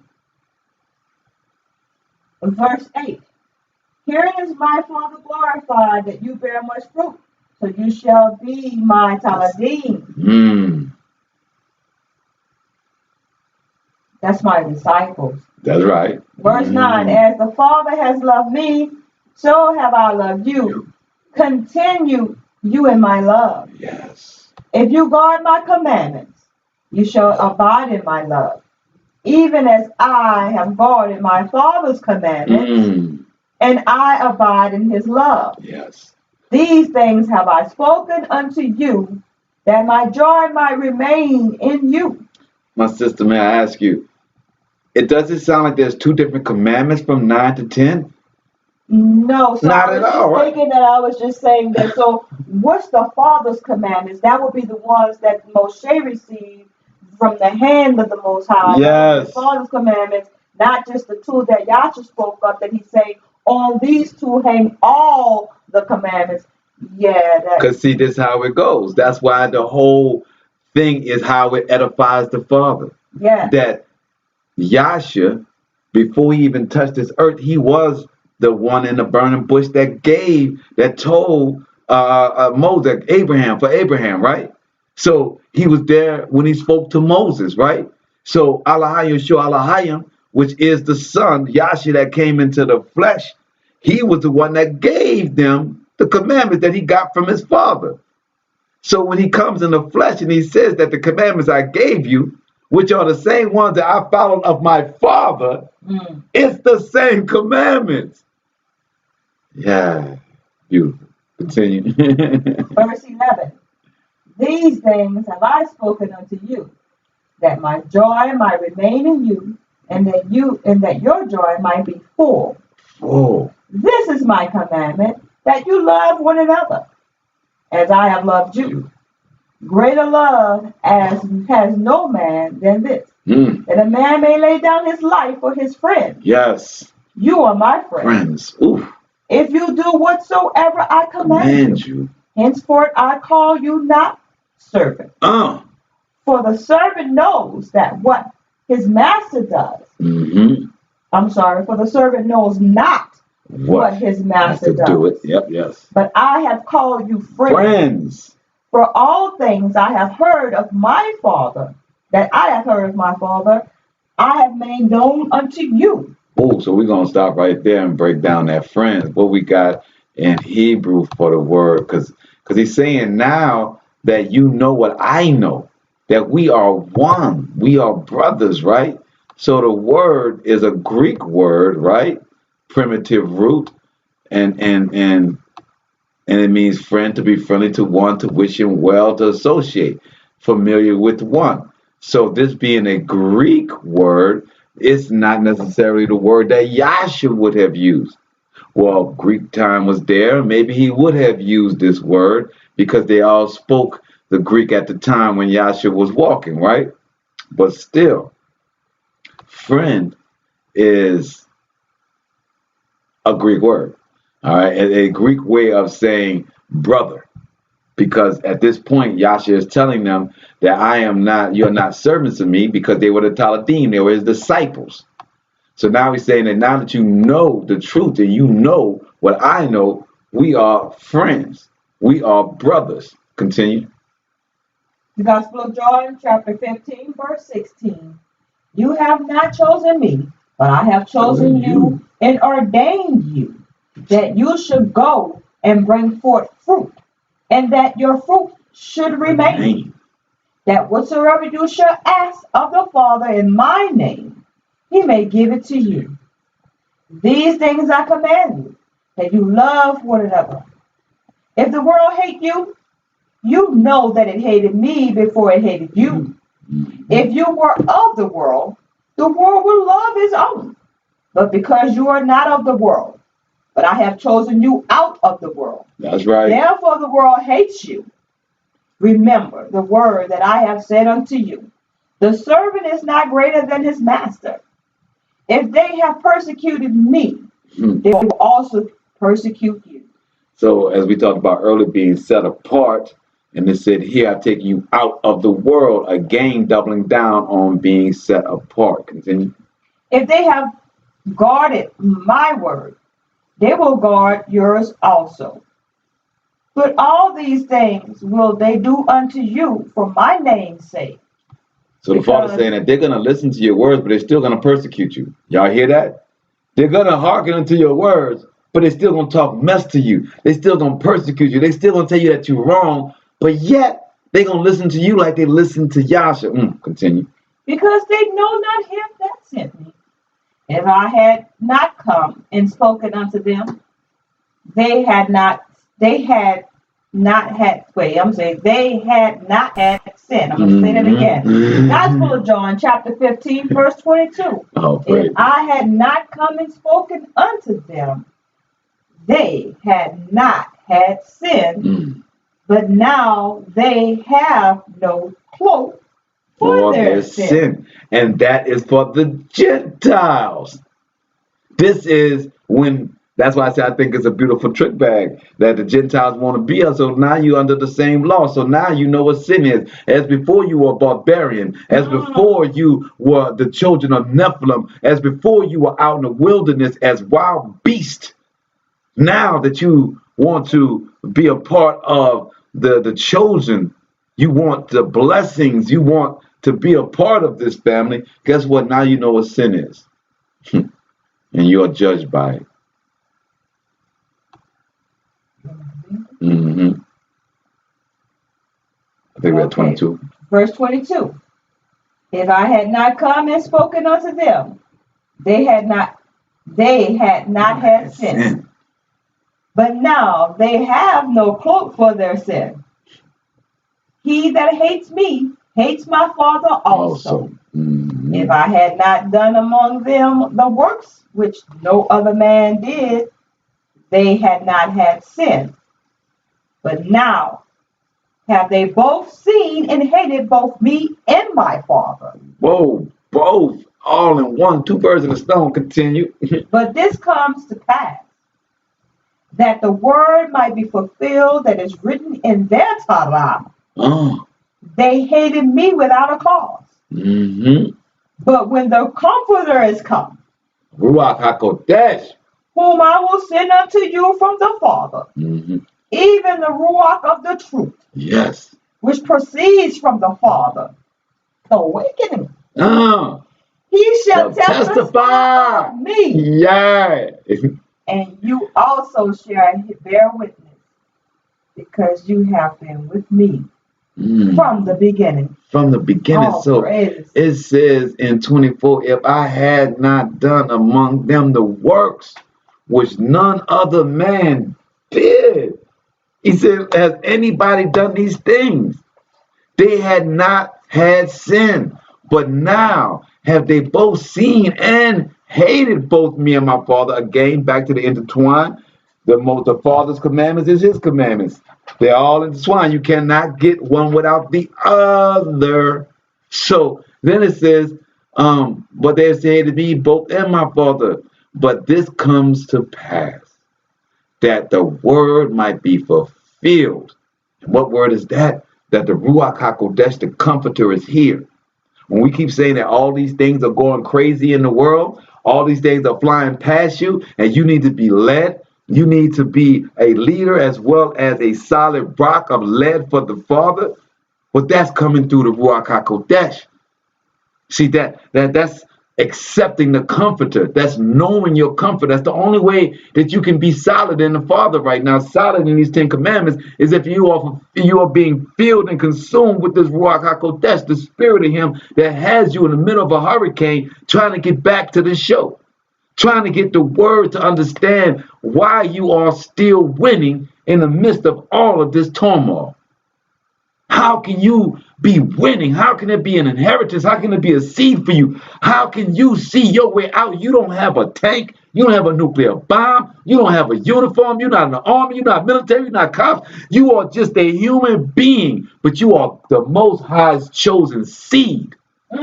God. Hallelujah. Hallelujah. You are way more than any title or any uniform or any trinket that dispels projectiles to kill another human being. Worth more than gold. Absolutely. More than gold. And you are being tried. That's why you get to see it. You're being tried. That's why you feel the fire. That's where the fear comes from. But the Ruach HaKodesh is a comforter. It is the knowledge that you are the chosen seed, that you are covered, and that you have to now confront other people, because this world is so full of profanity. You got to be that light tower. You got to be that watchtower. You've got to be that anchor. You've got to be the light in the midst of this water, so that these people can anchor, can bring their ship to the shore of the Most High.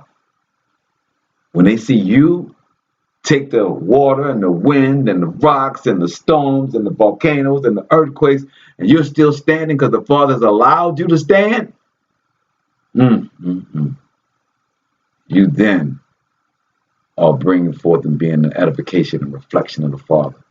Yes. All right, we're going to now get over to Ezekiel 22. I see you made it back in the building, Brother Yuan. I know it's rough out there.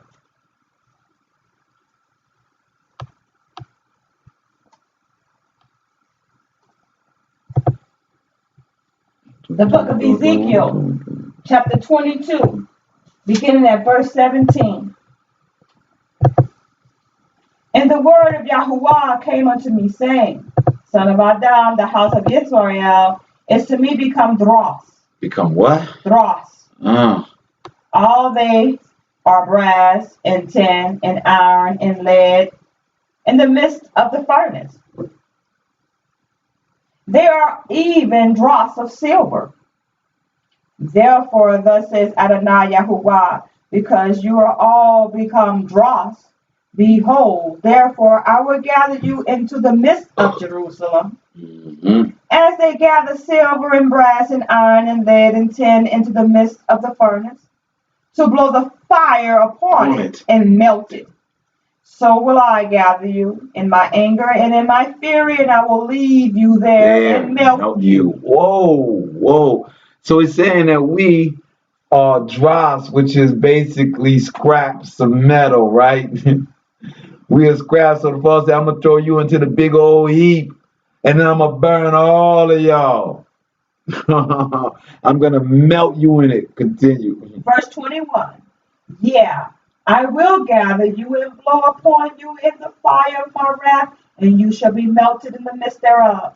As silver is melted in the midst of the furnace, so shall you be melted in the midst thereof. And you shall know that I, Yahuwah, have poured out my fury upon you. And the word of Yahuwah came unto me, saying, Son of Adam, say unto her, you are the land that is not cleansed, nor rained upon in the day of indignation. So the Father saying that we are Yerushalayim, we are the land. Says, Son of Man, say unto her, we are her, we're the bridesmaid. That's why we're the her. Thou art land that is not cleansed. So it tells us that we're the bridesmaid and we're the land. We are the body of Yerushalayim, and we are not clean, nor rained upon in days of indignation. Continue. Verse 25, there is a conspiracy of her prophets in the midst thereof, like a roaring lion ravening the prey.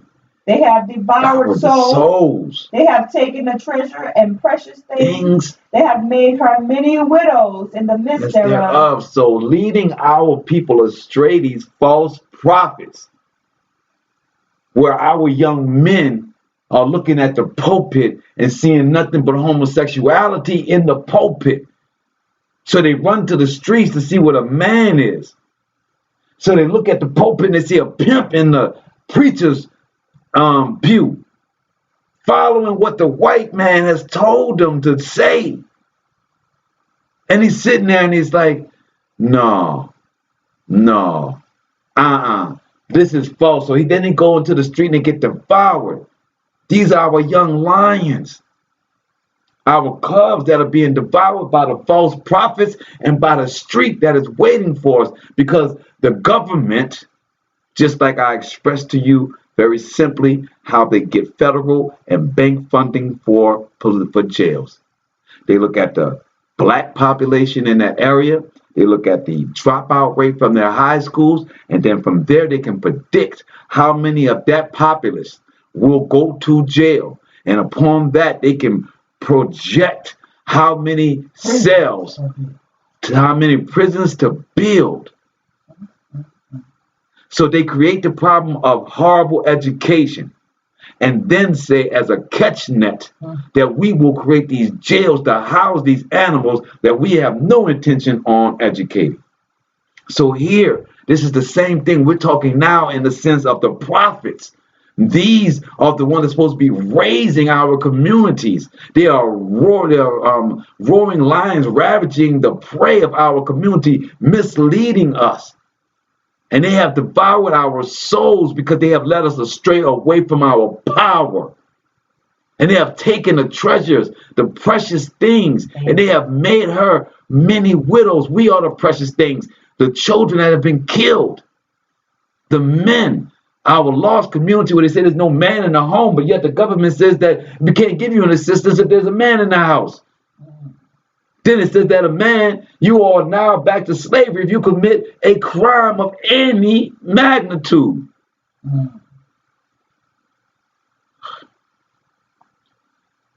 The fathers clearly explained that we were going to be thrown in the fire. If that's not fire, I don't know what is. And we, as a remnant, are still here, that's still screaming his name, that's still standing strong. We are the led. We will be and are the leaders of his word. We are his brothers, not friends. We are his sisters, not friends. We are in family. This is family. Because we are tried and true by the fire. When I was in college and I was joining these fraternities, that's how they say that we became brothers, through the fire, especially the Omegas. Y'all know it as you walk through the sand of fire at the end, when now you have refined all these men that came onto your line and made them one iron, one steel. And now they are a mighty, mighty sword for your fraternity. It's the same thought process. It's the same thing. And that's in your higher education that comes directly from the Greeks. Anyway, so neither have they showed difference between the clean, the unclean, and the clean, and have hid their eyes from my Sabbaths. And yet we had the Pope now coming out with a green Sabbath on Sunday, still profaning, but now mocking it by using the actual name. Continue to 27, my sister. Her princes in the midst thereof are like wolves ravening the prey, to shed blood and to destroy souls, to get this honest gain. And her prophets have dubbed them with untempered mortar, seeing vanity and divining lies unto them, saying, thus says Adonai Yahuwah, when Yahuwah has not spoken. The people of the land have used oppression and exercised robbery, and have vexed the poor and needy. Yeah, they have oppressed the stranger wrongfully. I got one question in this hour. As we read these scriptures, and if you've read this, if you've followed us at all, you know that the Father is absolutely pleading with us to come back. He is giving us chance upon chance. He's begging us. He's putting us through fire. He's taking all things around for us just to come back to him. And yet you got these false prophets in these churches speaking in tongues, in an incoherent language. You think the Father is talking to them to tell you some gibberish that they don't even know, that you can't even understand? How is that even a logical thought, common sense? You're speaking in tongues when the Father is trying to raise dry bones. He's trying to give us clarity in this hour. And yet you are speaking babble? Devils. Deceivers. Deceivers, devils, strangers. Seed of Satan. Seed of Satan, corrupt brood of vipers. Continue, sister. The book of Ezekiel, chapter 22, verse 30. And I saw for a man among them that should make up the hedge and stand in the gap before me for the land, that I should not destroy it. But I found none. Therefore I have poured. 1 second. I just stopped. I put my hand on the Pro Tools and I stopped it. I need to go ahead and open another track. Are you start from right there? I want to start from the beginning. Yeah. Right there. Yeah, we are podcasting. He's trying to get ourselves together, everyone. And I got the controller right here, and I put my hand on it. And now we're back in the building. I'll continue, my sister. The book of Ezekiel, chapter 22, verse 30. And I saw for a man among them that should make up the hedge and stand in the gap before me for the land, that I should not destroy it. But I found none. Found what? None. Therefore I have poured out my indignation upon them. I have consumed them with fire of my wrath. Their own way have I recompensed upon their heads. Their own what? Their own way. Does that mean that our own iniquity is going to swallow us up? Oh yeah, recompense. Oh, so you mean everybody like karma? Like karma? Oh, you reap what you sow. You reap what you. So it's going to be individualized plans for our own demise that you orchestrate and author yourself. Oh, it's a cold game, ain't it? Continue, sister. Verse 31 again. Therefore I have poured out my indignation upon them. I have consumed them with fire of my wrath.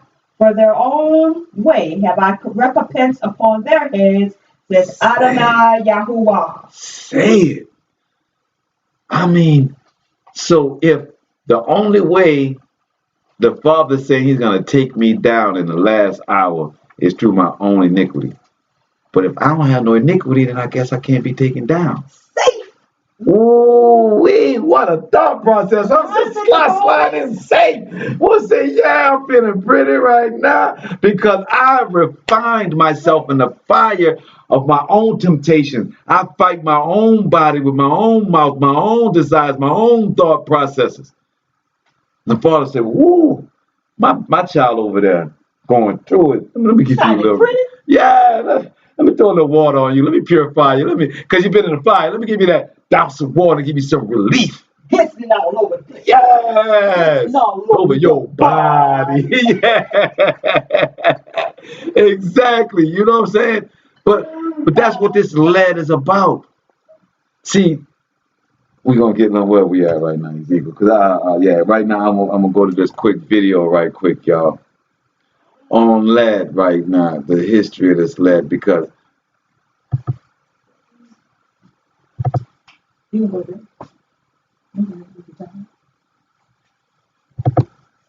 I'm going to step away for a second, guys, while this plays.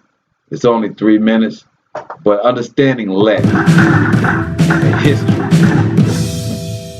Because of its low melting point, the Romans found lead easy to cast into all kinds of products, which helped make Rome the capital of the ancient world. In fact, the Latin word for lead, plumbum, is where we get our word plumbing. Lead was also used as a complementary flavoring in Roman wine and food. Yet Romans were aware that lead could pose health problems. The Roman architect Vitruvius cautioned against using it in pipes to conduct drinking water after observing the illnesses plaguing lead foundry workers and miners. And the disease Saturnine gout was prevalent among the Roman aristocrats who imbibed heavily in the lead-laced wine and food.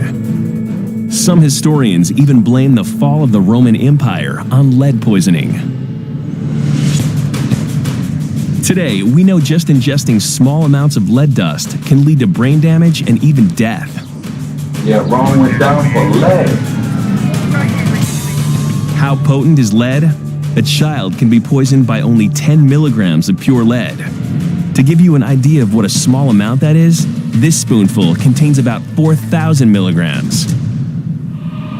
However, those same properties that attracted the Romans made lead popular to many different civilizations throughout history. It's almost impossible to find a portrait of an ancient Egyptian who didn't decorate their eyes with eyeliners made out of ground-up lead ore. And in medieval times, lead was the first choice metal for the movable type of the first printing press in 1455, and was used in lead light and stained glass window frames. Lead ore, also known as galena, has been collected throughout the ages. Galena always breaks in cubes with smooth surfaces because of its unique crystal structure, a property that ushered in a new wireless technology at the turn of the 20th century.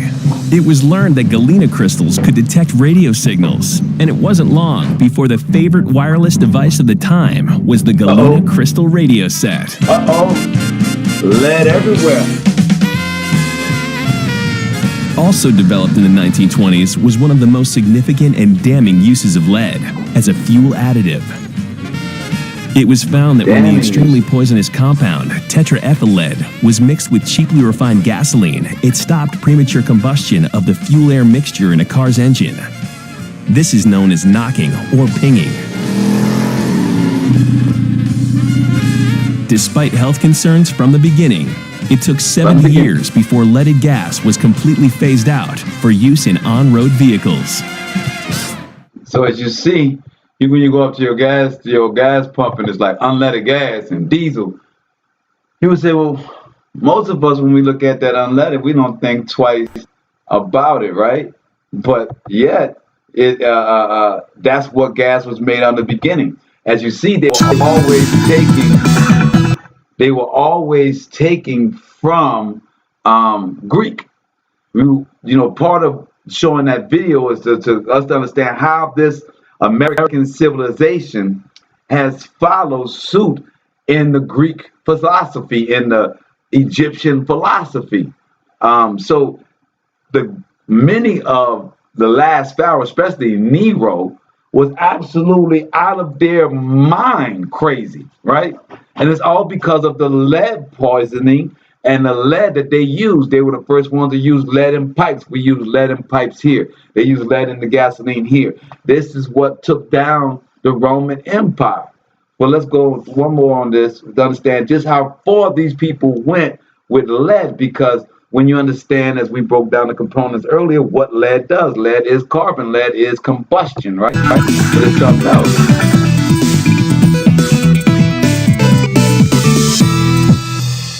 As elements on the periodic table go, lead is pretty handy. It's not exactly oxygen or nitrogen, but it has some admirable qualities. Like it's heavy, but soft and malleable. In the form of lead dioxide, it's highly conductive, which makes it useful in batteries. And it's so incredibly dense that it's great at blocking out things like ionizing radiation. Lead is good for all sorts of things. But it is also poisonous. Really very poisonous. And for the last 5,000 years or so, humanity has been so enamored of all of its wonderful traits that we've been killing ourselves with it. When inhaled or or ingested, lead is readily absorbed into the blood, where it can slow down the transport of oxygen and eventually build up in your kidneys, brain, liver, heart, and especially bones and teeth. Once it's in the body, lead not only displaces metals you actually need, like calcium, iron, and zinc, but it's excellent at blocking receptors for glutamate, the most important neurotransmitter for normal brain function and learning. Lead poisoning can affect nerve transmission to the brain and cause abdominal pain, anemia, and the loss of developmental skills in children. So what makes this naturally occurring heavy metal so valuable that we overlooked its terrible side effects for so long? Well, because of its nice combination of softness, durability, and availability, the ancient Romans and Greeks used lead in practically everything from their plumbing and eating utensils to their writing tablets. But the Romans in particular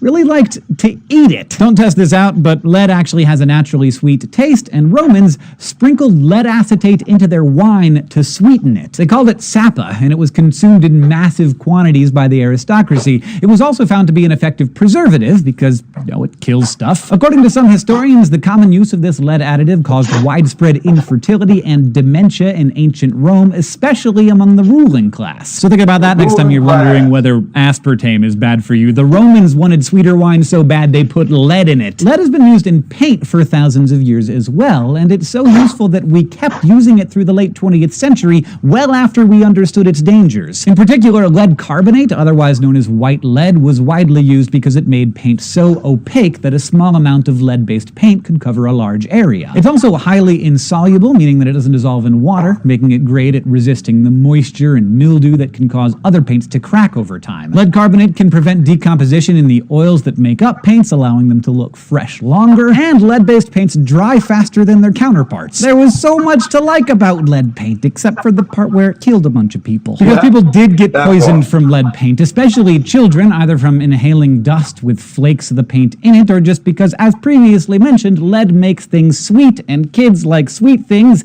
even if the sweet things are paint chips. The federal government finally banned the use of lead in paints in the US in 1978, but lead was still all over the place, particularly in the air, because of cars. In addition to its uses as a wine sweetener and a paint improver, lead offered even more benefits as a gasoline additive in the form of a compound known as tetraethyl lead. In the early 1920s, car makers were looking for a solution to engine knock. See, engines work best when the fuel in the cylinder burns all at once and at the exact moment the spark plug fires. But sometimes, especially in older cars or with cheaper fuel, the fuel would actually ignite before the spark plug fired, damaging the pistons and cylinders in the engine and making an audible pinging noise. The tetraethyl lead increased the ignition temperature of the gasoline, eliminating pre-ignition. But, of course, the lead was released in the car's exhaust, which was then inhaled by people and absorbed into their bloodstreams. As with paint, it took a while for the problems associated with leaded gas to show up. But some clues came early, like the fact that workers who handled tetraethyl lead often experienced hallucinations, and many of them died at a young age. So in 1974, the Environmental Protection Agency developed guidelines for eventually eliminating leaded gasoline. It wasn't easy. Other additives had to be developed for cars that had been designed to run on leaded gasoline, many of which had their own problems. But in 1996, the last leaded gasoline was sold in the United States, and most gas stations still use labels to assure everyone that even their cheapest fuel is unleaded. So quick review. If you're using lead to shield yourself from X-rays or make batteries or something like that, you're probably doing it right. But if you're using lead in any way that winds up in your mouth or up your nose or in any of your face holes,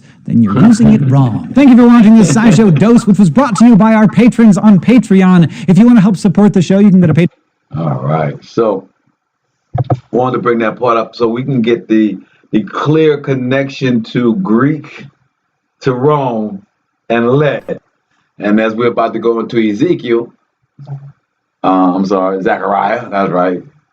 As we're about to go to Zechariah, you're going to see why this connection to Rome and this and lead is important in this hour. Ready when you are, sister.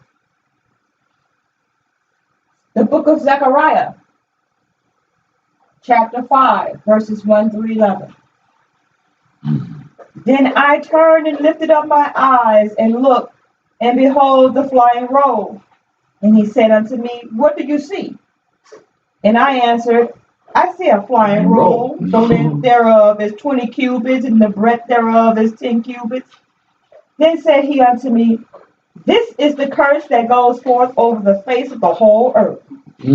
For everyone that steals is innocent according to her, and everyone that swears is innocent according to her. I will bring her forth, says Yahuwah Shalom, and she shall enter into the house of the thief, and into the house of him that swears falsely by my name. Whoa. That's a lot of sneaking in. That's a lot of wait. In 3 it says, this woman, it says to me, this is a curse that go forth on the face of the whole earth. For everyone that stealeth shall be cut off as on the side according to it. And everyone that sweareth shall be cut off as on the side according to it. I will bring it forth, saith the Most High of hosts, and it shall enter into the house of the thief. My book read different, so much different. That's why I wanted to stop for a second. We're going to go back to your book. This is the one we're going to go with, because we didn't have a woman in here at all. We didn't have, we called it an it when they spoke of it.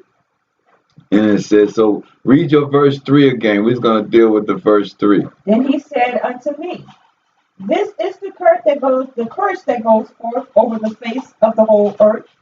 For everyone that steals is innocent according to her. Ooh, see, it says everyone that stealeth shall be cut off. But that's very different. As on the side according to it? What the heck does that mean? Like according to the NOLA laws. You're right. You may steal if you are of the Ish fame, and it's okay. You're innocent. But if the Goyim steals, then they are wrong. Guilty.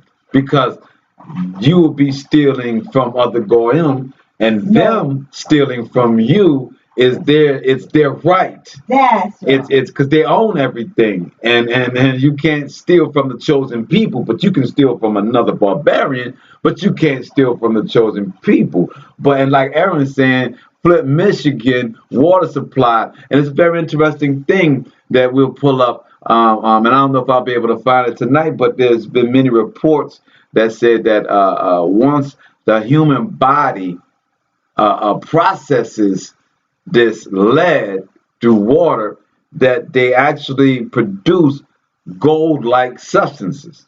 I know that sounds crazy. I'm gonna go to it later.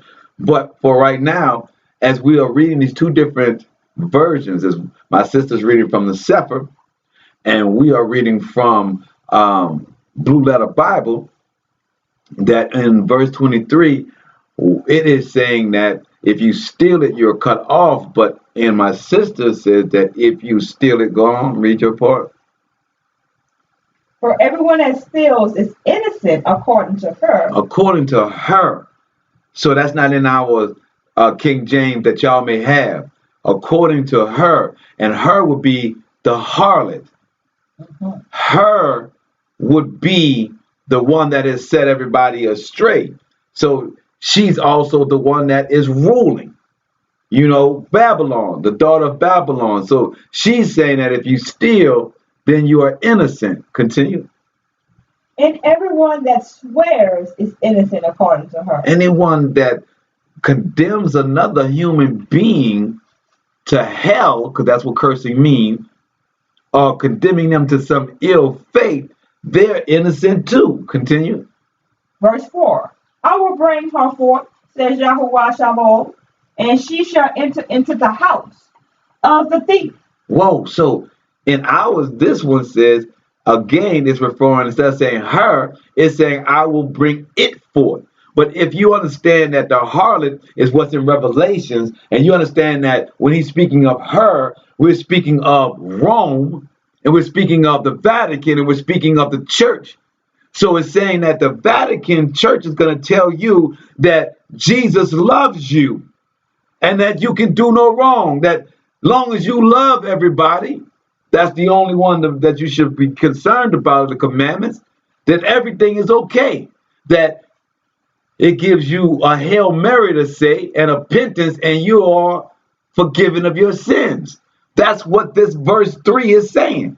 That you will steal, you will swear, you will curse, and that Rome, that the Vatican Church will tell you that you are abstained of your sin, that you are no longer did anything wrong. And then now in 4 it says, I will bring her forth. So now we have a different connotation of this. Now we understand that the Most High is saying he's going to bring forth the Roman church. He's going to bring forth the daughter of Babylon. He's going to bring forth the harlot, said the Most High of hosts. So we're not talking about our benevolent creator. We're talking about the warrior is going to be the one that's going to bring him out. The leader of our army. And it shall enter into the house of the thief. That's very important. We're going to remember that part about the house of the thief when we get into Matthew. Continue from thief, my sister. And into the house of him that swears falsely by my name. And she shall remain in the midst of this house, and she shall finish it, its timber and its stones. Oh, it's timber and its stones. Would you mean the Jesus piece that's made of the wooden cross and the stone of the image that they created, the abominable image? So it's saying that you're going to have a Jesus piece in your house and that you're going to swear by that name falsely. Oh my goodness, sister. Oh, there's some people that's not appreciating that right now, sister. Oh, read it for me again. I think we're going to have to, because am I deciphering this wrongly, my sister? I don't think so. That's what the scripture says. The scripture says that this woman, this harlot, which is the Roman church, will be in your house, and that you would, and they would tell you that you were free of your sins, that you abstained for your sins, that there was no such thing as a sin. That as long as you love the Father or love Yahshua, Jesus, love their Jesus, there's no sin. Then it says, but you swear falsely by my name, and it shall remain in the midst of his house. So it shall enter into the house of the thief. First of all, the Roman Catholic Church ain't the thief, it's the harlot. So who's the thief? Oh, Matthew's gonna go into that. And then it says, and into the house of him that sweareth falsely. So the false prophets that we were talking about, that got these Jesus pieces in their house, that said their house is covered by Jesus, covered by the blood of Jesus, swear by it. So they are getting their covering from their false whore, from their harlot. The harlot gives gifts. Yes, the harlot does. You better believe the devil gives gifts. Didn't the devil offer Yasha after he was fasting the whole world? Didn't he offer him the whole world? Didn't the Father bind him to this world? So he's got all the things of the world to offer you.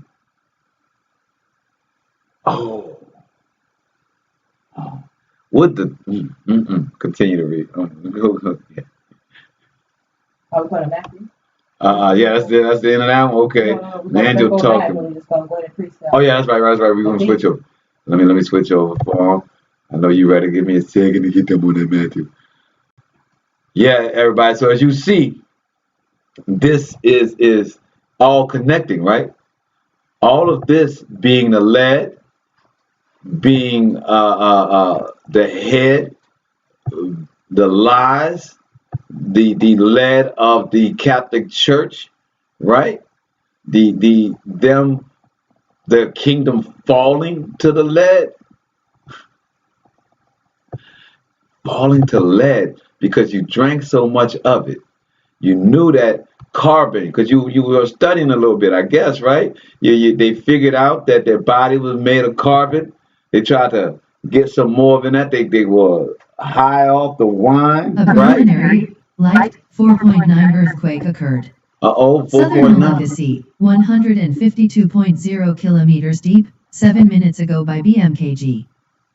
So yeah, as y'all know, we've been listening to the volcano updates. So that seemed to be a earthquake right there, 4.9. So as we go into this Matthew 24, we are at verse 42.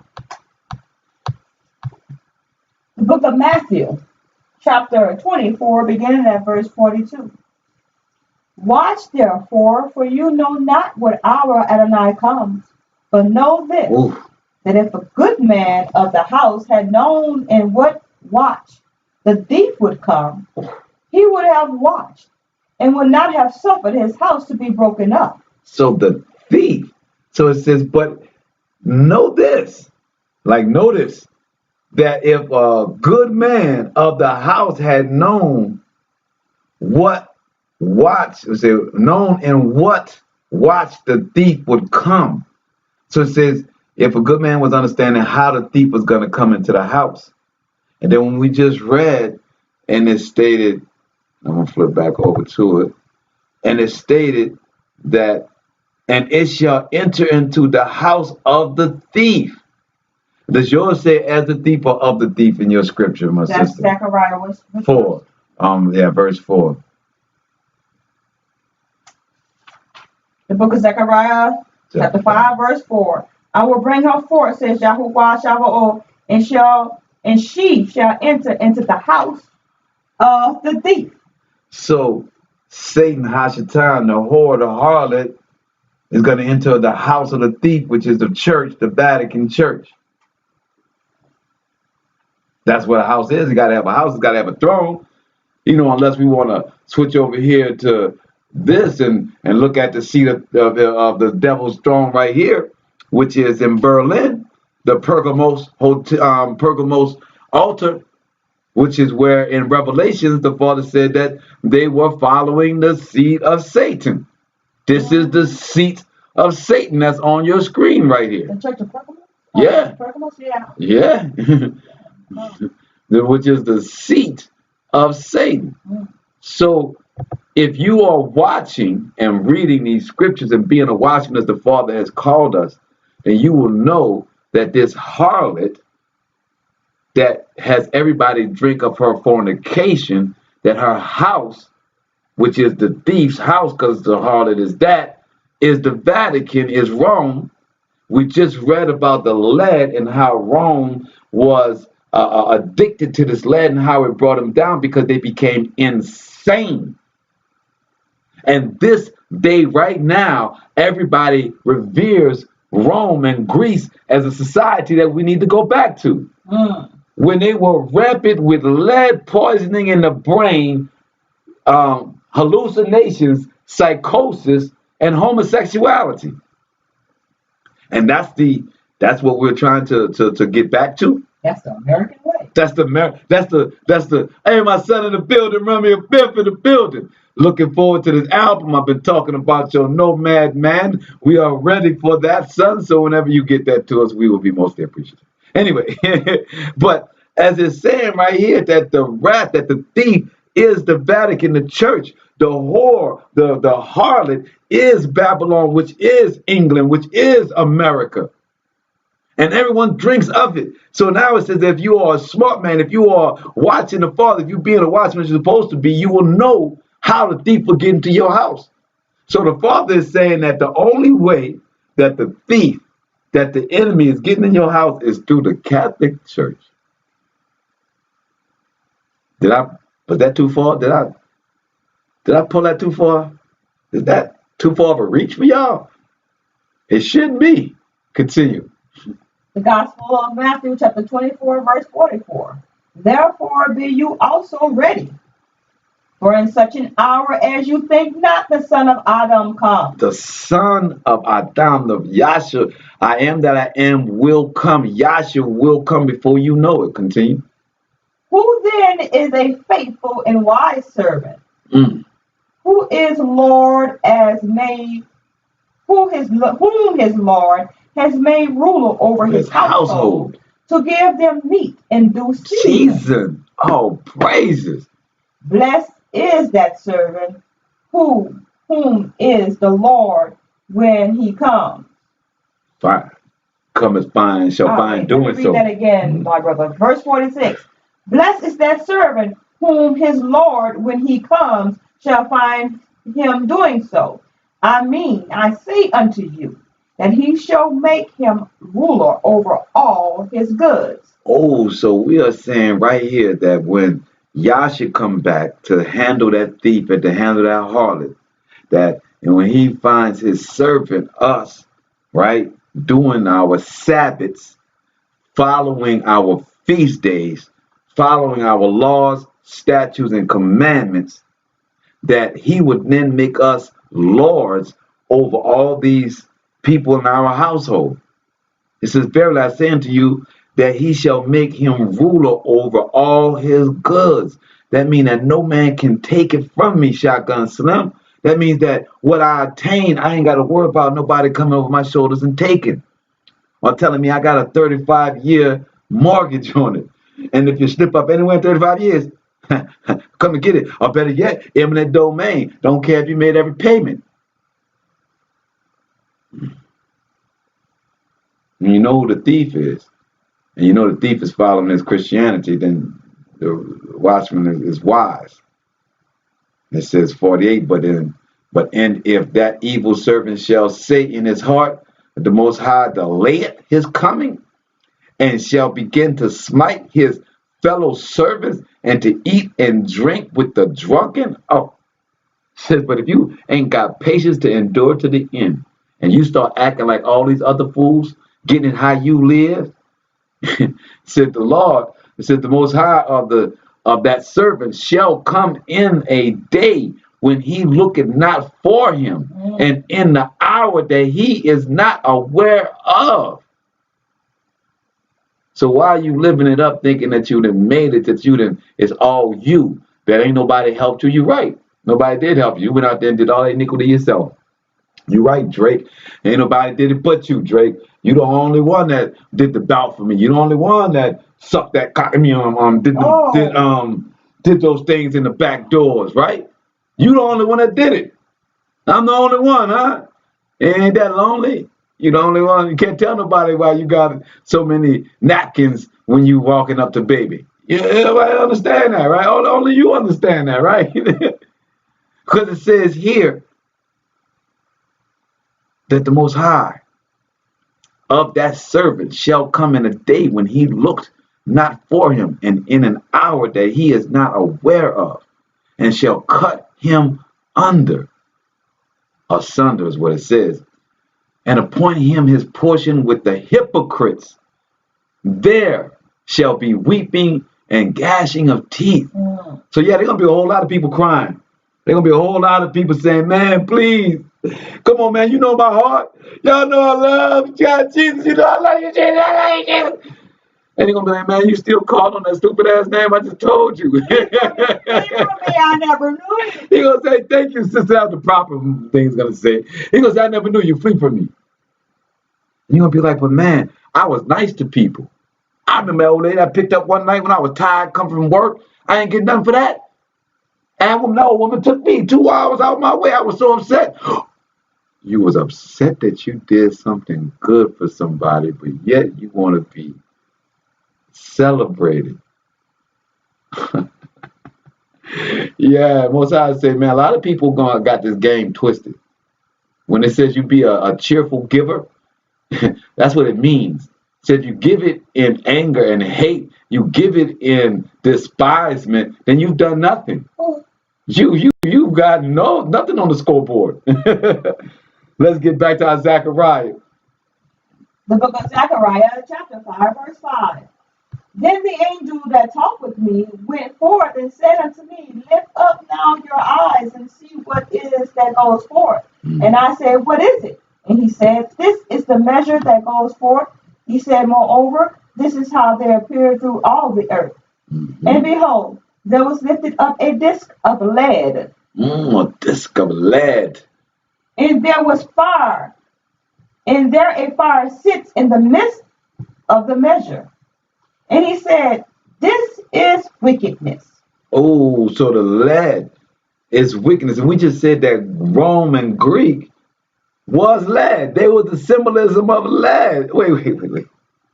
Is our synopsis making too many connections? Are our neutrons connecting too much in this hour? It said, right, what a coinky-dink, right? And it says, and I said, what is it?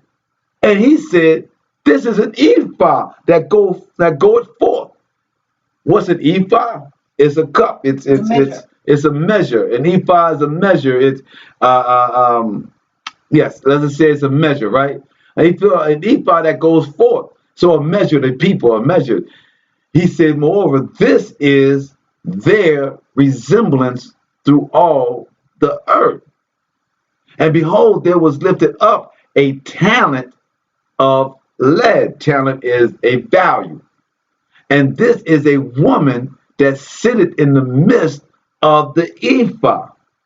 So the ephah being a measure, us, the measure, Judah, the scepter, we hold the law. The law is the decipher, right? It is the measure of man, what is sin and what is not. And it says, The standard. The standard, thank you. So it says that ephah, us, is going forth, but there is a resemblance, and he said, moreover, this is their resemblance through all the earth. And behold, there was lifted up a talent of lead, which is the Greeks. This is a woman that sitteth in the midst of the ephah. So the Catholic Church sits in the midst of his holy congregation, his holy assembly, his people. The whore, the thief, is the talent of lead. Continue. And he said, this is wickedness.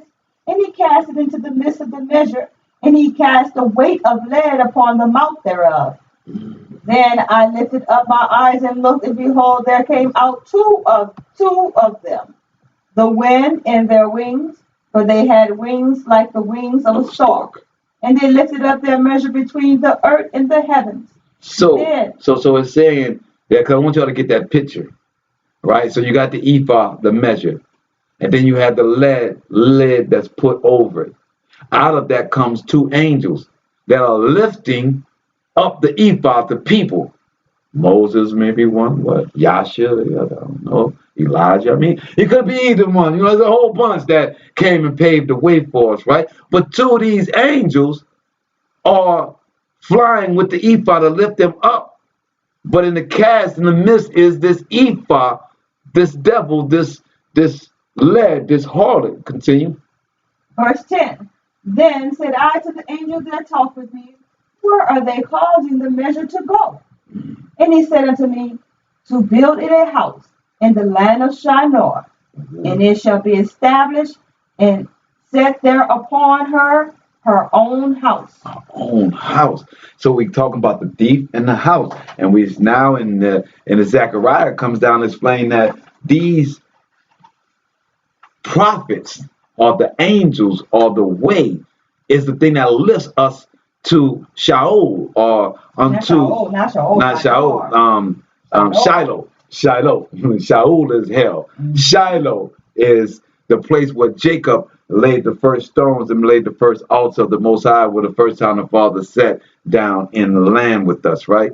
So it's saying that we're going to be brought to that land, but yet we got this stalk, we got this, not the stalk, we have this lead, this evil iniquity of the Roman ideology, the European mindset.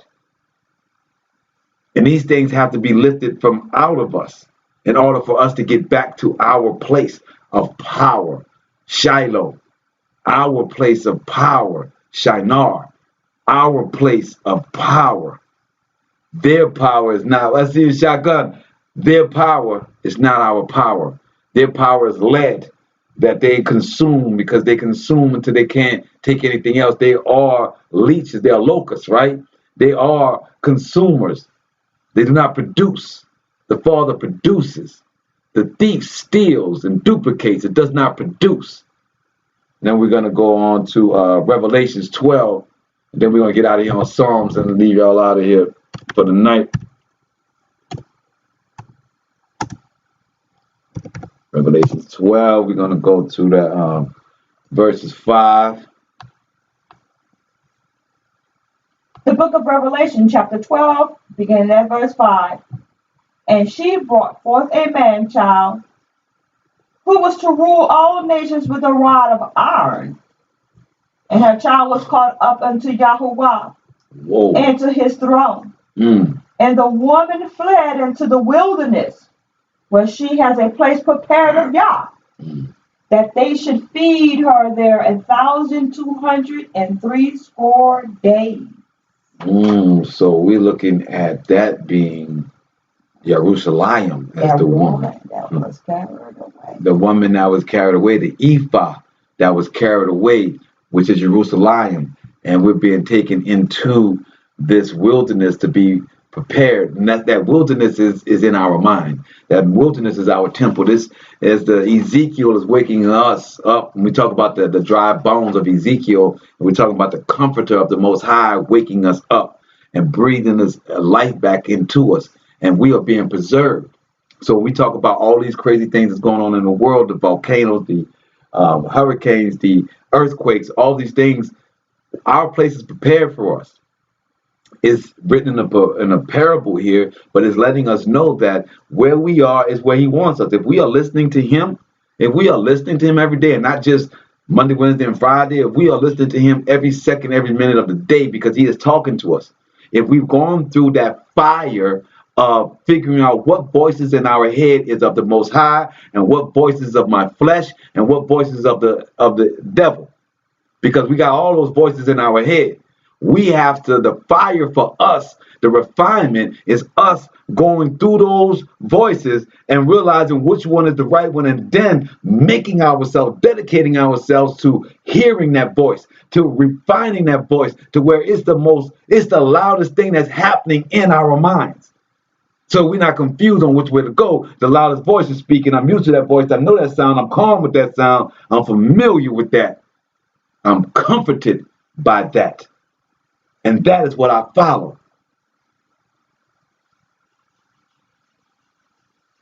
In this hour, we have to, the Father's not going to put it on a billboard. He's going to put us through trials and tribulations. He's not going to buy an ad. He's not going to put it on your social media. He's not going to rise someone up that's going to be your prophet. No, he's going to have the Ruach HaKodesh, which he left for you, which was the prophet, and me and the Ruach HaKodesh is going to speak to people like myself and others. And I pray that the Father allows me to continue to be a witness of his word, because I give no prophecies. I only speak of what the Father has already written and show it to us as this is happening. Hey, like ding, ding, ding, ding, ding. This thing that he had wrote is actually happening. That's what he's raising in this hour. He's raising everybody's awareness and understanding into remembrance. Not that it's something that we don't know. It's something that we innately understand when we open up our ears and open up our eyes. Now we're going to go to Psalms 25. And let y'all have a good night. Again, we're praying for everybody in New Orleans right now.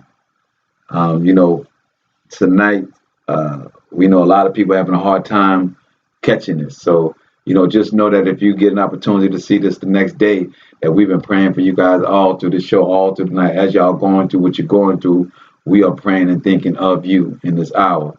And this is for you, especially Esther, who has not even been able to come in on the show, and it's her birthday, and she's in the house with her son, and she's fully covered, even with no lights and no power. You know what I'm saying? So when we're talking about being flown away and being covered, and the Father having his Yasharale tucked away, that's how to be. You know what I mean? Like, I got a call today from a good friend of mine, and their whole chimney got blown off of their 2-story home. They didn't even know. They had to go outside, and somebody told them that, something fell off their house, a piece of siding, and come to realize the whole fireplace fell. But them following the spirit, because it fell actually right where they parked their car. But that person's also a single woman in the house with her son alone. But the spirit told her not to park her car where she normally parked it. And she didn't. And the car is safe. She is safe. And the child is safe. So when I talk about Acknowledging him, as my sister say, acknowledge him. And my sister will tell you quick, fast when something come around. Acknowledge him. Don't play no games. So someone can be upset about something happening to their house, but they were overjoyed and happy because they knew they were covered by the Most High. So a whole piece of your home can come off. The Father can tell you to move your vehicle so that you still got that, so that you are covered and all these things are happening. Don't think that you're going to come out this unshaved. Don't think that ain't nothing, you're not going to lose anything in this process of refinement, because that's what the fire does. It burns off the excess, it burns off the germs, it burns off the bacteria, right? Then the water cleanses, right? That's the process that we're in. Acknowledge him in all things he do for you. When the cops swerve around you when you know you ain't got your insurance right. When you go to court and you know you ain't got the money to pay the bill, but somehow somebody see you and they say, man, Harold, I got you, homie. You know, and it happens. Acknowledge him. It ain't that you're a bad person. It ain't that you was dressed right that day. It ain't because your chest was wiggling and your hips was moving. Acknowledge him. I mean, would you want your whole existence to be about how much you smile in somebody's face to get what you want? Right. How much you have to shake your booty to get something? Right. Come on now. Yeah, Shotgun, we will tell Esther a happy birthday for you, my brother. We'll do. We will pass it along. But a light 4.3 earthquake occurred. Another earthquake has been on the show for the last 2 hours. 139.0 kilometers deep, 16 minutes ago by USGS status M. Since we've been on, 3 earthquakes and a volcano has exploded in the 2.5 hours we've been on. That's the 3rd earthquake that they gave us an update on, and we had a volcano that popped up early. So, you know, and to give you guys a quick look at that before we go into the 25. Now I'm gonna bring that on after we finish our 25. I'll let y'all see the live volcano that is happening, and so you can see the link and check it out for yourself, and just understand that we are rejoicing in this hour as we see these things. Ain't nobody scared. We are rejoicing because this is the Father's hand. We at the end of the finish line, baby. The race is about to be over, and we got covering at the end. You know what I'm talking about? So we rejoicing in this hour with volcanoes, earthquakes, and hurricanes, man. You know, the inconvenience is the inconvenience. It gives us more time to speak to the Father when we're a little concerned about life, huh? Crazy. I'm ready, sister. I'm gonna stop talking. You can go ahead and read. The book of Psalms, chapter 25. Unto you, O Yahuwah, do I lift up my soul. My power, I trust in you. Let me not be ashamed. Yes. Let not my enemies triumph over me. Yeah, let none that wait on you be ashamed. None. Let them be ashamed which transgress without cause. My Father said that you will not be ashamed by calling out his name and telling everyone you are waiting on him. You will not be ashamed. Continue. Show me your ways, O Yahuwah. Teach me your paths. Lead me in your truth and teach me. For you are my power of my salvation. On you do I wait all the day. Yes. Remember, O Yahuwah, your tender mercies and your loving kindness, for they have been ever old. Mm-hmm. Remember not the sins of my youth, nor my transgressions. According to your mercy, remember me for your goodness' sake, O Yahuwah. Good and upright is Yahuwah. Therefore will he teach sinners in the way. The meek will he guide in judgment, and the meek will he teach his way. All the paths of Yahuwah are mercy and truth unto such as keep his covenant. Keep his what? Covenant and his testimonies. Yes. For your name's sake, O Yahuwah, pardon my iniquity. Oh, for his name's sake of salvation, pardon mine iniquity. Continue. For it is great. What man is he that fears Yahuwah? Him shall he teach in the way that he shall choose. Yes. His soul shall dwell at ease, and his seed shall inherit the earth. His seed shall what? Inherit the earth. That's what we're fighting for. For Aaron, for your seed, for my sister's seed, for Sharana's seed, for everybody's seeds of Yasharale to inherit the earth. That's why we blow the trumpets. That's why we scream out loud. That's why we cry out loud. Continue. Verse 14. The secret of Yahweh is with them that fear him. Yes. And he shall show them his covenant. My eyes are ever toward the Most High, but he shall pluck my feet out of the net. Out of the what? Out of the net. Sound like somebody getting caught up in this world, but he said, Father said, you will not get caught up in that. I got you. Continue. Turn unto me and have mercy upon me, for I am desolate and afflicted. The troubles of my heart are enlarged. Oh, bring me out of my distresses. Yes. Look upon my affliction and my pain and forgive all my sins. Consider my enemies, for they are many, and they hate me with cruel hatred. With cruel hatred. Oh, guard my soul and deliver me. Let me not be ashamed, for I put my trust in you. Oof. Let the integrity and uprightness preserve me, for I wait on you. Redeem Yisrael, O Most High, out of all his troubles. All praises. And it says in 21, let integrity and uprightness preserve me. Oh, praises. You want to talk about laying all of the commandments on truth, integrity and uprightness. Be a reflection of integrity and uprightness in the midst of your turmoil, and that's the key. That is the key. No matter what comes at you, have integrity about your decisions and be uprightness about your thoughts and how you move forward in it. And the Father will cover you through it. It may not be pretty, but you're going to get out and you're going to be leveled up, guaranteed, no matter how you feel when you get out. No matter how tired and blowed you are once you cross that finish line, you will have leveled up in the Most High. Facts. If I can get y'all to this. Okay, my worldwide. There you go. You know, tonight we were talking about elements because that's how the Father moves. He created all elements in this earth. When he has his pestilence and his recompense, his law to come down, he uses the earth. He uses the earth every time. He uses men as well, but it's earth.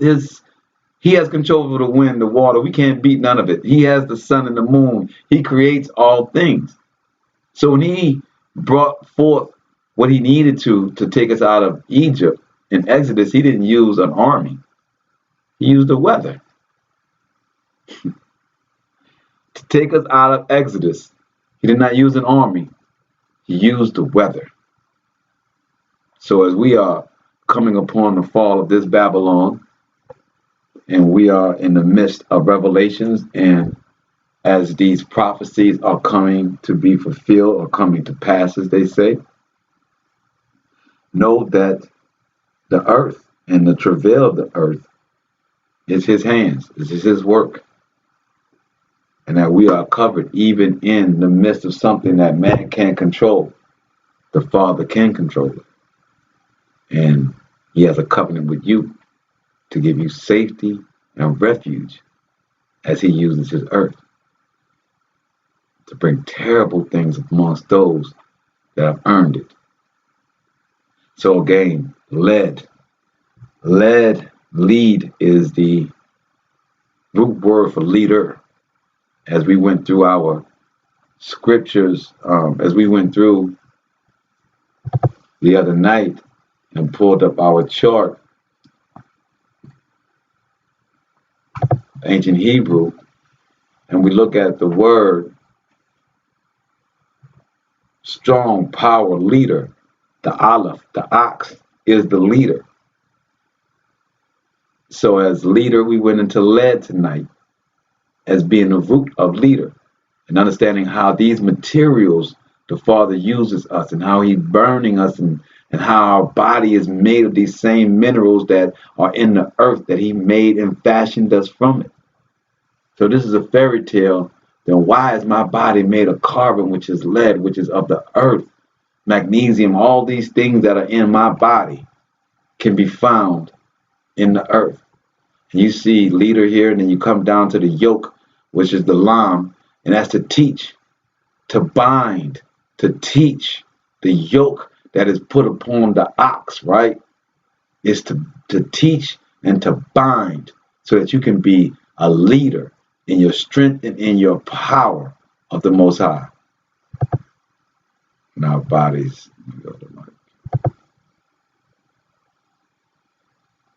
thy human body, again, our composite.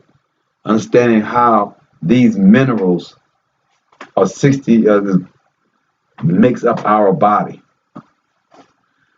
So I'll leave y'all with that tonight. Be the lead, be the leader, be the ox, be the head. Because in this hour, that's where your covering is. And you don't have to wonder if you know how to lead. It's already in you to lead. It's in your DNA. It's in your makeup to lead. With that said, me shalom. We'll see y'all on Friday. Shabbat shalom. All praise.